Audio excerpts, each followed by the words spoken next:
ടൈഗ്രീസ് നദി ഇറാഖിലൂടെ ഒഴുകുന്ന ഒരു മനോഹരമായ നദിയാണ്. ആ നദിയിൽ ഒരു കൂട്ടം ചെറുപ്പക്കാർ അന്നൊരു മഗ്രിബ് നിസ്കാരത്തിൻ്റെ സമയം പാട്ടുപാടി നൃത്തം ചെയ്ത് വിളക്കുകൾ കത്തിച്ചു വെച്ച്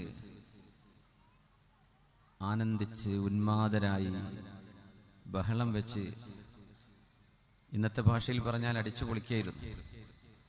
അപ്പോഴാണ് മഅറൂഫ് അൽ കർഖി റഹ്മത്തുള്ളാഹി അലൈഹി എന്ന സൂഫി വര്യനായ പ്രതിപാദനനായ അഹ്മദ് ബിൻ ഹംബൽ തങ്ങളുടെ കാലക്കാരനും താബിഉകളിൽ കഴിഞ്ഞുപോയ മഹാനുമായ മഅറൂഫ് അൽ കർഖി തങ്ങൾ ആ വഴിയിലൂടെ ഇങ്ങനെ ഓരത്തുകൂടെ ഇങ്ങനെ നടക്കുമ്പോൾ കുറേ മുരീദന്മാർ ഷെയ്ഖിൻ്റെ കൂടെ ഉണ്ട്.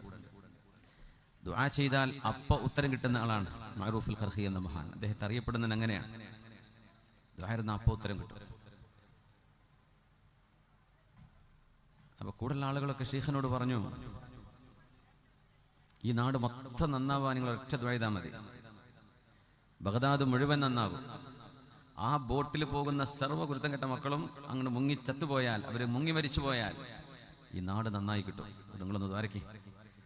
ഏതായാലും ഒരു മരു വിസ്കരിച്ചിട്ടില്ല, കള്ളു കുടിച്ച് കൂത്താടി നടക്കുകയാണ്. അപ്പം നിങ്ങളൊന്ന് ദ്വാരുന്നാൽ അവരൊക്കെ ഒന്ന് വെള്ളത്തിൽ മുങ്ങിയാൽ നമ്മുടെ നാട് നന്നാവൂലേ, ഒന്ന് ദ്വാരക്കി എന്ന് പറഞ്ഞു. അപ്പോൾ ഷെയ്ഖ് അവറുകൾ പറഞ്ഞു, ഞാൻ ദ്വാരക്കാം, നിങ്ങൾ കാമ്യം പറയാൻ റെഡിയാണോ ചോദിച്ചു. അതെ അതെ അതെ നാമ്യം പറഞ്ഞു, ഞാൻ ദ്വാരക്കാം.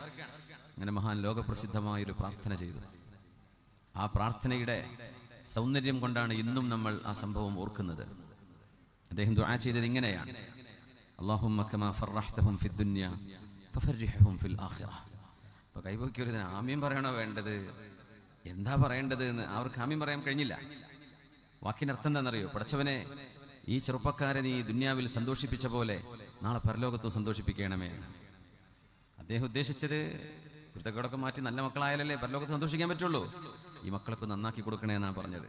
മുക്കിക്കൊല്ലണേന്ന് തർക്കാൻ പറഞ്ഞപ്പോൾ അവരെ നീ ഇവിടെ സന്തോഷിപ്പിച്ചില്ലയോ, പരലോകത്തും സന്തോഷിപ്പിക്കുക പടച്ചവനെ. ഒരു മുഅ്മിനായ മനുഷ്യന്റെ ഹൃദയം ഇങ്ങനെ വിശാലമായിരിക്കണം എന്നാണ്. ആരും നശിക്കണം, ഇല്ലാതെയാവണം, അവർക്ക് എന്തെങ്കിലും അപകടം സംഭവിക്കണം, എന്നിട്ട് ഞാൻ ഒറ്റയ്ക്ക് ഇങ്ങനെ സന്തോഷിച്ച് ജീവിക്കണം, അങ്ങനെയൊന്നും ഒരു വിശ്വാസിയും ചിന്തിക്കുക പോലും ചെയ്യുക പാടില്ല.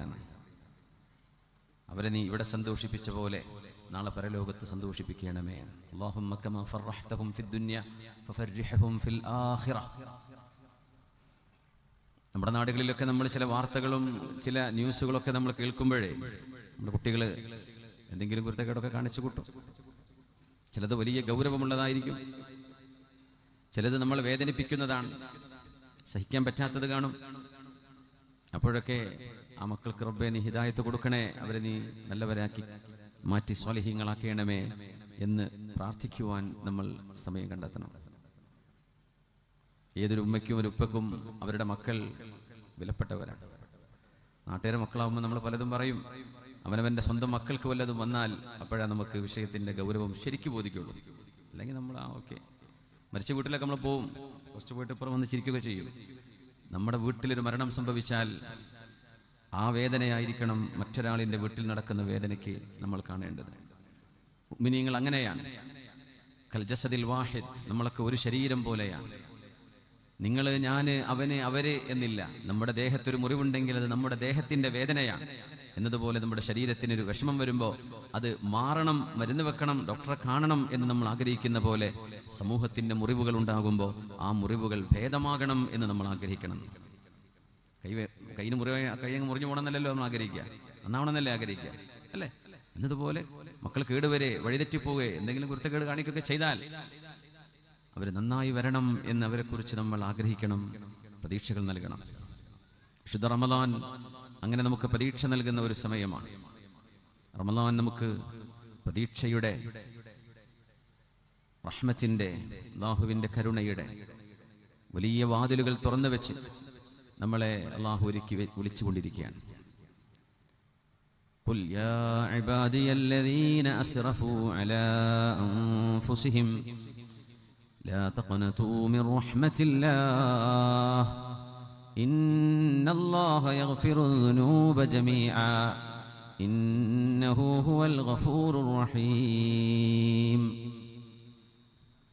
പ്രവാചകരെ, ലോകാവസാനം വരെ വരാൻ പോകുന്ന സർവ്വ മനുഷ്യരോടും വിശ്വാസികളായ ആളുകളോട് മുഴുവനും നിങ്ങളിത് പറഞ്ഞു കൊടുക്കുക. ഞാൻ വിളിക്കുകയാണ് എൻ്റെ മക്കളെ, എൻ്റെ അടിമകളെ. ഒരു വാപ്പ തൻ്റെ മക്കളെ വിളിക്കുന്ന പോലെ അല്ലാഹു അവൻ്റെ സൃഷ്ടികളെ വിളിക്കുകയാണ്. മുഅ്മിനുകളെ, യാ ഇബാദി,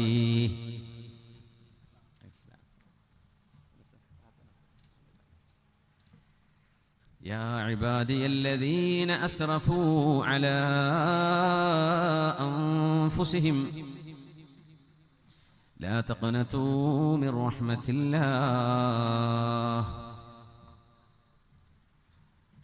സ്വന്തം ശരീരങ്ങളോട് അല്ലാഹു ചെയ്യരുത് എന്ന് പറഞ്ഞത് ചെയ്തു കൂട്ടിയ ആളുകളോട്, പടച്ചവൻ ചെയ്യണം എന്ന് പറഞ്ഞത് പലതും ചെയ്യാതെ മാറ്റിവെച്ചവരോട്, ആരാരും അറിയില്ലെന്ന് വിചാരിച്ചു ഒറ്റയ്ക്ക് തിന്മകൾ ചെയ്തു കൂട്ടിയവരോട്, ഇതുവരെ ഒരാളും അറിഞ്ഞിട്ടില്ലാത്ത, ഒരാളും കേട്ടിട്ടില്ലാത്ത വിധം നിങ്ങളുടെ സ്വകാര്യമായ പാപങ്ങൾ നിങ്ങളും പടച്ചവനുമല്ലാതെ മറ്റൊരാൾ അറിഞ്ഞിട്ടില്ലാത്തത് ആരും അറിഞ്ഞിട്ടുണ്ടാവില്ല, നിങ്ങൾ പടച്ചവന് മാത്രം അറിഞ്ഞിട്ടുണ്ടാവും. ഈ പാതകങ്ങളെല്ലാം ഒരുപക്ഷെ എൻ്റെ ഉമ്മയോ ഉപ്പയോ എൻ്റെ ഭർത്താവോ എൻ്റെ മക്കളോ അറിഞ്ഞാൽ അവരെന്നെ ചവിട്ടി പുറത്താക്കുകയും നാണം കെടുത്തുകയും ചെയ്തേക്കാം. എൻ്റെ സമൂഹം അറിഞ്ഞാൽ അവരെന്നെ പുച്ഛിച്ചു തള്ളിയേക്കാം. അല്ലാഹു പറയുന്നുണ്ട്, എൻ്റെ ദാസരെ, ഈ ലോകത്ത് നിങ്ങൾ ചെയ്ത തിന്മകളെ ആരാരും അറിയാതെ ഞാൻ മറച്ചു വെച്ചതുപോലെ നാളെ പരലോകത്ത് നിങ്ങൾക്ക് ഞാൻ മറച്ചു വെച്ചു തരാം. നിങ്ങൾ എന്നോട് ഇസ്തിഗ്ഫാർ ചെയ്യണം, പാപമോചനം ചോദിക്കണം.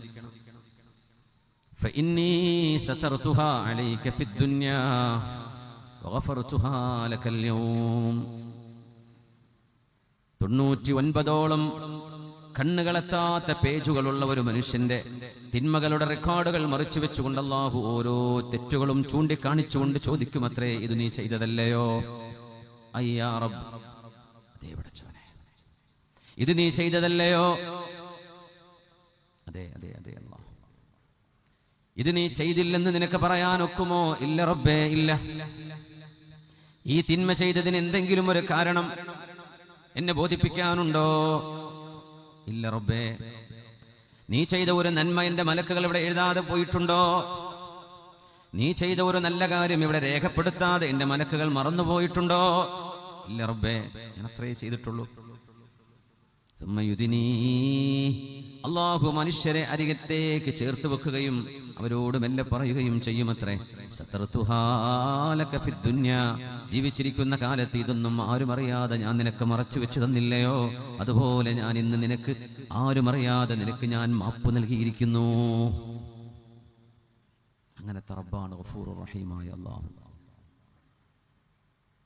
അല്ലാഹു വിളിക്കുകയാണ്, യാ ഇബാദിയല്ലദീന അസ്റഫൂ അലാ അൻഫുസിഹിം ലാ തഖ്നതൂ മിർ റഹ്മത്തില്ലാഹ്. തിന്മകൾ നിങ്ങൾ ചെയ്തിട്ടുണ്ടെന്ന് നിങ്ങൾക്കറിയാം, അല്ലാഹുവിനറിയാം. പാപങ്ങൾ നിങ്ങൾ ആരാരും അറിയാതെ മറച്ചു വെച്ചതാണെന്ന് നിങ്ങൾക്കറിയാം, പടച്ചവനും അറിയാം. ആളുകൾ അറിഞ്ഞതും അറിയാത്തതും നിങ്ങളും പടച്ചവനും മാത്രം അറിയുന്നത്. ഏതെല്ലാം തിന്മകൾ ആരെല്ലാം എന്തെല്ലാം ചെയ്തു വെച്ചിട്ടുണ്ടോ അവരോടൊക്കെ ഒന്ന് പറയൂ നബിയേ, എൻ്റെ അടിമകളല്ലേ അവര്, എന്നിലേക്കല്ലാതെ എങ്ങോട്ടാണ് അവർക്ക് ഓടിപ്പോകാനുള്ളത്? മനുഷ്യരങ്ങനെയല്ല. ഒരു മനുഷ്യനെ പേടിയുണ്ടെങ്കിൽ ആ മനുഷ്യന്റെ 4 അയലത്ത് നമ്മൾ പോവില്ല. എന്നാൽ അല്ലാഹുവിനെ പേടിക്കുകയാണെങ്കിൽ അല്ലാഹുവിന്റെ അരികത്തേക്കല്ലാതെ എങ്ങോട്ടാണ് നമുക്ക് ഓടാനുള്ളത്? അതുകൊണ്ട് നബിയെ പറഞ്ഞു കൊടുക്കണം, എൻ്റെ അനുഗ്രഹം നിങ്ങൾക്ക് ലഭിക്കില്ലേ എന്ന്. ഒരിക്കലും നിരാശപ്പെട്ടു പോകരുത്, എൻ്റെ കാരുണ്യം നിങ്ങളെ കാത്തിരിക്കുകയാണെന്ന്. വരണേ, മൻ അതാനി യംശി അതൈതുഹു ഹർവല. എൻ്റെ അരികത്തേക്ക് ഒരാൾ നടന്നു വരികയാണെങ്കിൽ, നമസ്കാരം തുടങ്ങിയിട്ടുള്ളൂ, അപ്പോഴേക്കും അല്ലാഹു അയാളിലേക്ക് ഓടിയെടുക്കുമത്രേ. ഒരു ചാണ് അരികത്തേക്ക് വന്നാൽ ഒരു മുഴം അല്ലാഹു അരികത്തേക്ക് അങ്ങോട്ടെടുക്കുമത്രേ. നമ്മുടെ ഭാഗത്ത് നിന്ന് എനിക്കെന്റെ റബ്ബ് വേണം, എൻ്റെ അല്ലാഹു വേണം, എൻ്റെ ശരീരത്തിന്റെ ആഗ്രഹങ്ങളെ ശമിപ്പിക്കാൻ വേണ്ടിയുള്ള ഓട്ടത്തിനിടയിൽ എൻ്റെ പരലോകവും എൻ്റെ റസൂലും എൻ്റെ ദുന്യാവും എൻ്റെ ഈമാനും എൻ്റെ ചാരിത്രശുദ്ധിയും എൻ്റെ എല്ലാ നന്മകളും എല്ലാവിധ സൽക്കർമ്മങ്ങളും ഉടഞ്ഞുടഞ്ഞില്ലായ്മ ചെയ്തു പോയിട്ടുണ്ട്. പടച്ചവനെ, എനിക്കൊന്ന് നന്നാവണം എന്നൊരു ചിന്ത വരുമ്പോഴേക്കും ആ മനുഷ്യന്റെ അരികത്തേക്ക് അല്ലാഹുവിന്റെ റഹ്മത്ത് ഓടി വരുമെന്ന് മഹാനായ റസൂലുള്ളാഹി സ്വല്ലല്ലാഹു അലൈഹി വസല്ലം. അതാണ് അല്ലാഹു ജല്ല ജലാലുഹു. ഷദീദുൽ ഇഖാബാണ് പടച്ചവൻ. എല്ലാ കഴിവുമുള്ള, എല്ലാ തരത്തിലും വേദനയുടെ അങ്ങേയറ്റമുള്ള വേദനിപ്പിക്കാൻ കഴിയുന്ന ശിക്ഷകൾ അള്ളാഹുവിനുണ്ട്. എന്നാൽ അള്ളാഹു അതോടൊപ്പം അർ-റഹ്മാനുർ റഹീം, കാരുണ്യവാനാണ് അള്ളാഹു. കരുണയുടെ അറ്റമില്ലാത്ത കാരുണ്യത്തിന്റെ ഉടമയാണ്. അല്ലാഹുമ്മ അർഹംനാ ബിറഹ്മതിക. പടച്ചവന്റെ കരുണ കൊണ്ട് അള്ളാഹുവേ നീ ഞങ്ങളെ അനുഗ്രഹിക്കണമേ. പടച്ചവനെ, നമുക്ക് ആ ഒരു മനസ്സ് വരാനൊരവസരം കൂടെ ഈ റമളാനിലൂടെ അള്ളാഹു തന്നിരിക്കുകയാണ്. ഈ റമളാൻ അതിനുള്ള അവസരമാണ്. ബറാഅത്തിന്റെ രാവ് നാളത്തെ രാത്രി അല്ലേ, തിങ്കളാഴ്ച രാത്രി, ചൊവ്വാഴ്ചയുടെ പകൽ നമുക്ക് ശഅബാൻ 15 അങ്ങനെയല്ലേ നാട്ടിലെങ്ങനെ? ഇൻഷാ അല്ലാഹ് അടുത്തൊരു വർഷത്തേക്ക് നമ്മുടെ ഖളാഉകൾ അല്ലാഹു രേഖപ്പെടുത്തുമ്പോൾ അതിൽ ഖൈറുകൾ നമുക്ക് അല്ലാഹുവിനോട് ചോദിച്ചു വാങ്ങണം. 3 യാസീനുകൾ ഓതി അല്ലാഹുവിനോട് ഈമാൻ ഇസ്തിഖാമത്തിന് വേണ്ടി ദുആ ചെയ്ത്, ആയുസ്സിനും ആരോഗ്യത്തിനും ദീർഘായുസ്സിനും വേണ്ടി ദുആ ചെയ്ത്, ആഖിബത്ത് നന്നായി കിട്ടാൻ വേണ്ടി ദുആ ചെയ്ത്, അർസാഖുകൾക്ക് വേണ്ടി പടച്ചവനോട് ചോദിച്ചു വാങ്ങേണ്ട ഒരു രാത്രിയാണ് നാളത്തെ രാത്രി. ഇൻഷാ അല്ലാഹ് അല്ലാഹു നമുക്കതിന് തൗഫീഖ് തരട്ടെ. ഈ സദസ്സ് നമുക്ക് അങ്ങനെ ഖൽബ് കൊണ്ട് അല്ലാഹുവിലേക്ക് മടങ്ങാനും ശരീരം കൊണ്ട് ഇബാദത്ത് ആസ്വദിക്കാനുമുള്ള തൗഫീഖ് അല്ലാഹു നമുക്ക് നൽകട്ടെ.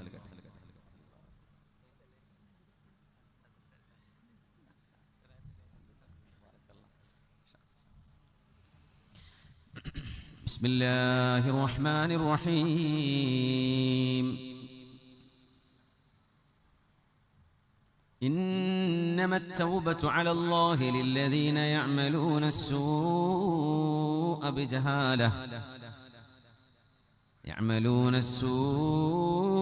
بجهالة ثم يتوبون من قريب فأولئك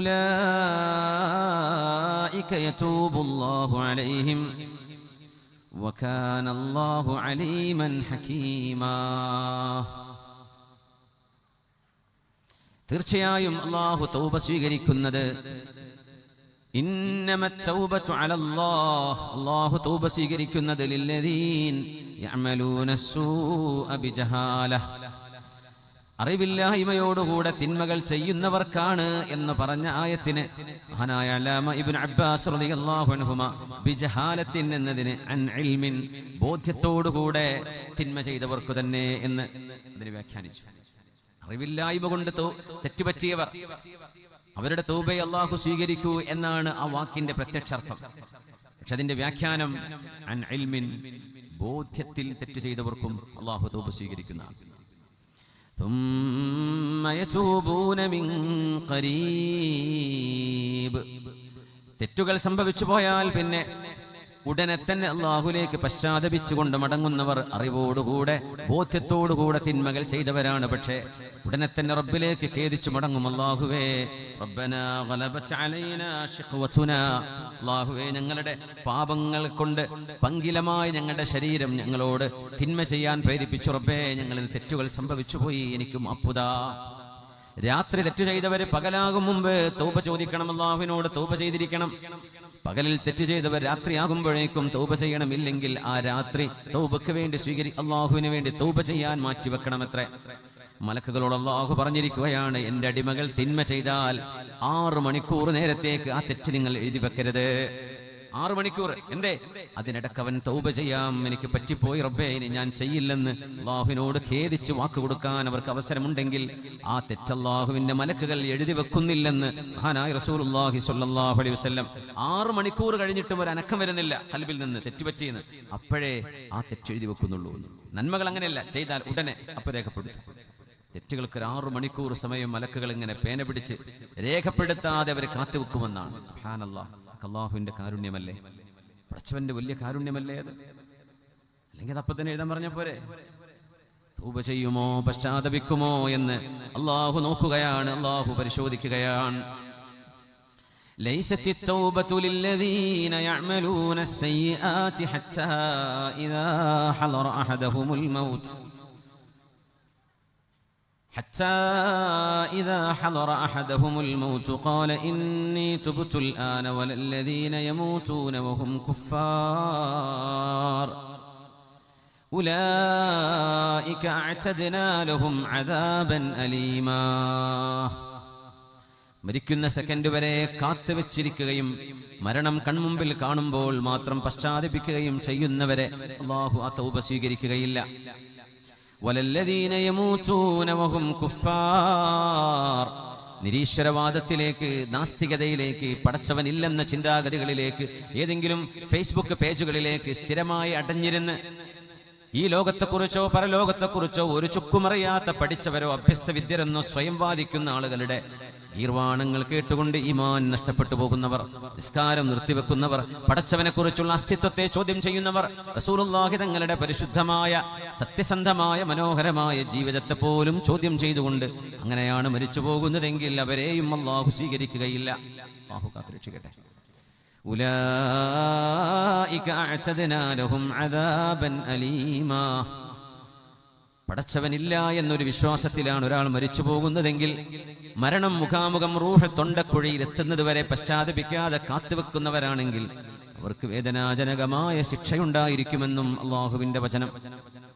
അള്ളാഹു നമുക്ക് തൗബ വളരെ പെട്ടെന്ന് തൗബ ചെയ്ത് റബ്ബിലേക്ക് സംശുദ്ധരായി മടങ്ങാൻ, ആഖിബത്ത് നന്നായി പുഞ്ചിരിച്ചുകൊണ്ട് സ്വർഗം കണ്ടുകൊണ്ട് ഈ ലോകത്തോട് യാത്ര പറഞ്ഞ് അടുത്തൊരു യാത്രയിലേക്ക് പ്രവേശിക്കാൻ അള്ളാഹുവേ നീ ഞങ്ങൾക്ക് തൗഫീഖ് നൽകണേ തമ്പുരാനേ. ഈ പരിശുദ്ധ രാവിനെ അള്ളാഹു നമ്മിൽ നിന്ന് സ്വീകരിക്കട്ടെ. അള്ളാഹു നമ്മുടെ മക്കളിൽ, നമ്മുടെ വിദ്യാർത്ഥിനികളിൽ, നമ്മുടെ യുവജനങ്ങളിൽ, യുവാക്കളിൽ, യുവതികളിൽ അള്ളാഹു തആല ഈമാനിന്റെ പ്രഭയും ഈമാനിന്റെ നൂറും അവരുടെ മുഖത്തും അവരുടെ കർമ്മങ്ങളിലും അള്ളാഹു കാണിച്ചു തരട്ടെ.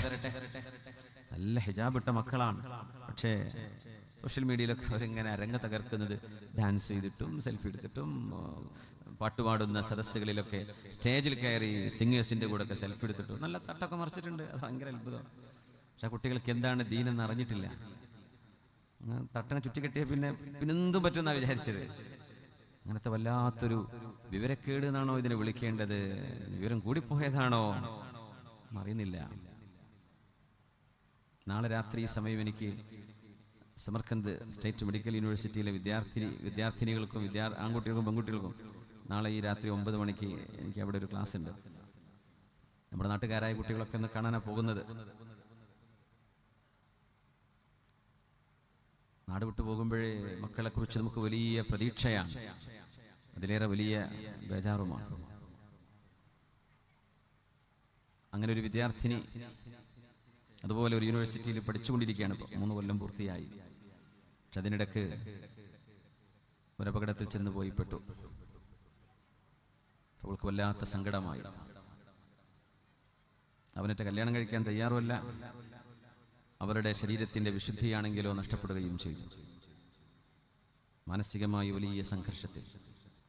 ഇനി ഞാൻ മലിനമായി പോയല്ലോ, ഇനി ഞാനൊരു വിവാഹ ജീവിതത്തിലേക്ക് പ്രവേശിക്കുന്നത് എൻ്റെ ഭർത്താവായി ആവാനിരിക്കുന്ന ആ മനുഷ്യനോട് ഞാൻ ചെയ്യുന്ന വഞ്ചനയല്ലേ എന്ന് പറഞ്ഞ ആ കുട്ടിക്ക് പൊട്ടിക്കരയാൻ ഈമാനുകൊണ്ട്, ഈമാനിന്റെ ശകലം ബാക്കിയുള്ളതിന്റെ പേരിൽ ആ കുട്ടിക്ക് സാധിച്ചു. അങ്ങനെ കരയാത്ത എത്ര മക്കളുണ്ട് കൂളായിട്ട് അത് കഴിഞ്ഞു അതിനെന്താ എന്ന് ചിന്തിക്കുന്നവർ ആലോചിച്ച് നോക്കണം. വല്ലാത്തൊരു ലോകമാണ്. ഇതിനിടയിൽ എവിടെയെങ്കിലും ഒരു ഈമാനിന്റെയോ തഖ്വയുടെയോ പടച്ചവനെ കുറിച്ചോ ഉള്ള ചിന്താശകലങ്ങൾ നമ്മുടെ ജീവിതത്തിലേക്ക് നമുക്ക് ലഭിക്കുകയാണെങ്കിൽ അത് നമുക്ക് വലിയൊരു രക്ഷയായിരിക്കും. നമ്മുടെ പെൺകുട്ടികളാണ് അറ്റാക്ക് ചെയ്യപ്പെടുന്നത്. ഫിസിക്കൽ അറ്റാക്കിനെ കുറിച്ചല്ല ഞാൻ പറയുന്നത്. Social attack, cultural attack, emotional അറ്റാക്കുകൾ നമ്മുടെ മക്കൾക്കെതിരെയാ ഏറ്റവും കൂടുതൽ വന്നുകൊണ്ടിരിക്കുന്നത്. നമ്മൾ അറിഞ്ഞും അറിയാതെയോ പെൺകുട്ടികളെയാണ് ടാർഗറ്റ് ചെയ്യുക. കാരണം അവർ വഴിതെറ്റി കിട്ടിയാൽ അവരിലൂടെ വഴിതെറ്റുന്നത് ഒരു കുടുംബം ഒന്നാകെയാണ്. അവർക്ക് ജനിക്കുന്ന മക്കള്, അവരുടെ ഭർത്താവ്, അവരുടെ വീട്ടുകാര്, അവരുടെ പരിസരങ്ങൾ, അവരുടെ സൗഹൃദം, ഇത് മുഴുവൻ വഴിതെറ്റിപ്പിക്കാൻ ഒരു പെണ്ണിന് കഴിയും. ആണിന് അങ്ങനെ കഴിഞ്ഞോണമെന്നില്ല. ഒരു പെൺകുട്ടിക്ക് ചെയ്യാൻ പറ്റുന്ന ഇമ്പാക്ട് വലുതാണ്. പോസിറ്റീവ് ആണെങ്കിലും അങ്ങനെയാണ്. നല്ല പോസിറ്റീവ് ഇമ്പാക്ട് ചെയ്യുന്ന, നല്ല പഠിച്ച് നല്ല വിദ്യാഭ്യാസമുള്ള ഡോക്ടേഴ്സും അല്ലാതെ സയന്റിസ്റ്റുകളും ഒക്കെയായി സമൂഹത്തിന് നന്മ പറഞ്ഞു കൊടുക്കുന്ന എത്രയോ പെൺകുട്ടികൾ, എത്രയോ സഹോദരിമാർ നല്ല കർമ്മങ്ങൾ ചെയ്തുകൊണ്ടിരിക്കുന്നവരും നമ്മൾ കാണാതിരിക്കുകയല്ല. പക്ഷേ ആ വലിയ നന്മകളൊക്കെ ചില ആളുകളുടെ വിവരമില്ലായ്മയുടെ ചില ഇടപെടലുകളെ കൊണ്ട് അപ്രഭമാവുകയാണ്. നമ്മൾ അതിലാണ് വേദനിക്കുന്നത്. വിദ്യാർത്ഥികളോട്, ചെറുപ്പക്കാരോട് ഒരു കാര്യം പറയാം. يسر مقلته ما ضر مهجته لا مرحبا بسرور بعده الندم. കണ്ണുകളാണ് ഒരു മനുഷ്യനെ നിയന്ത്രിച്ചുകൊണ്ടിരിക്കുന്നത്. കണ്ണുകളിലൂടെയാണ് ഇൻഫോർമേഷൻ, സെൻസുകൾ, ഇമോഷനുകൾ നമ്മുടെ ബ്രെയിൻ തിരിച്ചറിയുന്നത്. കണ്ണിലൂടെയാണ് സന്തോഷവും സങ്കടവും വരുന്നത്. കണ്ണിന്റെ കാഴ്ചയിലൂടെയാണ് അറിവും അറിവില്ലായ്മയും നമുക്ക് ലഭിക്കുന്നത്. മനുഷ്യൻ കാണുന്നതാണ് ഒരു മനുഷ്യന്റെ വിചാരങ്ങളായി, പിന്നീട് കർമ്മങ്ങളായി, വ്യക്തിത്വമായി മാറുന്നത്. നിങ്ങൾ എന്താണോ ഏറ്റവും കൂടുതൽ കാണുന്ന വിഷയം, അതാണ് നിങ്ങളുടെ ജീവിതത്തിന്റെ നന്മയാണെങ്കിൽ അതാണ് ജീവിതത്തിന്റെ നന്മ. അത് തിന്മയാണെങ്കിൽ ജീവിതത്തിന്റെ വലിയൊരു പ്രതിസന്ധിയും അതുതന്നെയാണ്. അത് മനസ്സിലാക്കിയിട്ട് അതിനുവേണ്ടി ഒരുങ്ങണം. കണ്ണുകളെ നിയന്ത്രിക്കാതെ,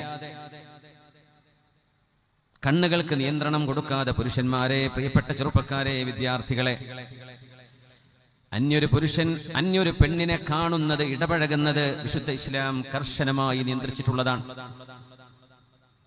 ഇനിയൊരു തലമുറയോട് വാള പറഞ്ഞാൽ അങ്ങനൊക്കെ ഉണ്ടോയെന്ന് ചോദിക്കും. എന്തേ, കല്യാണപ്പുരയിൽ ഇപ്പൊ ആണുങ്ങൾക്കും പെണ്ണുങ്ങൾക്കും സെപ്പറേറ്റ് ഭക്ഷണമൊന്നുമില്ല, അങ്ങോട്ട് പോയി ഇരിക്കലെന്നെ. വരുന്നോരിക്കും, ഇപ്പുറത്തൊരു വെമ്പറന്നോൾ ഇരിക്കുന്നുണ്ടാവും, ഇപ്പുറത്തൊരു ആമ്പറന്നോ ഇരിക്കുന്നുണ്ടാവും, അതിൻ്റെ അപ്പുറത്ത് വേറെ കുട്ടി ഒന്നുണ്ട്, അപ്പുറത്ത് വേറെ ചെറുപ്പക്കാരി പെണ്ണിരിക്കുന്നുണ്ടാവും. ആണും പെണ്ണും കൂടി കലർന്ന് ഒരു ലജ്ജയില്ലായ്മ നമ്മുടെ നാട്ടിലൊക്കെ ഇത്ര പെട്ടെന്ന് വരുമെന്ന് ഞാൻ വിചാരിച്ചിരുന്നില്ല കേട്ടോ. സത്യം പറയാലോ, ഇത്ര പെട്ടെന്ന് കല്യാണങ്ങൾക്ക് ആണുങ്ങൾക്ക് അങ്ങനെ സെപ്പറേറ്റ് ഭക്ഷണം കഴിക്കുന്ന ഒരു ഏരിയ, പെണ്ണുങ്ങൾക്ക് സെപ്പറേറ്റ്, അങ്ങനെയൊക്കെ ഉണ്ടായിരുന്നു. ഇപ്പോൾ കള്ളാടുണ്ട്, അങ്ങനെ എടുത്തു പോയിക്കണോ? ഉണ്ട്, ബാക്കിയുണ്ട്. അൽഹംദുലില്ലാ. ഞാൻ നിങ്ങളോടല്ല, ഞാൻ ഒന്നും പറയുന്നില്ല, വിട്ടു. ചില നാട്ടിലൊക്കെ അങ്ങനെ ഉണ്ട്. അതൊക്കെ കൂടിക്കലർന്ന് പോട്ടെ. ഭക്ഷണം ചൂടാറൂലെന്ന്, ചൂടുള്ളത് ഇങ്ങനെ ആണും പെണ്ണും, എന്താ ഭക്ഷണം എല്ലാവർക്കും കൊടുക്കാൻ വെച്ചതല്ലേ, എന്നിട്ട് കഴിച്ചു പോയിക്കോട്ടെ. ആണുങ്ങളും പെണ്ണുങ്ങളും മിക്സ് ആവാത്ത രീതിയിലൊക്കെ അത് ചെയ്യാൻ, അങ്ങനെയൊക്കെ എന്തിന്, അതൊക്കെ പഴമല്ലേ എന്ന് പറഞ്ഞു തുടങ്ങുന്നൊരു കാലം.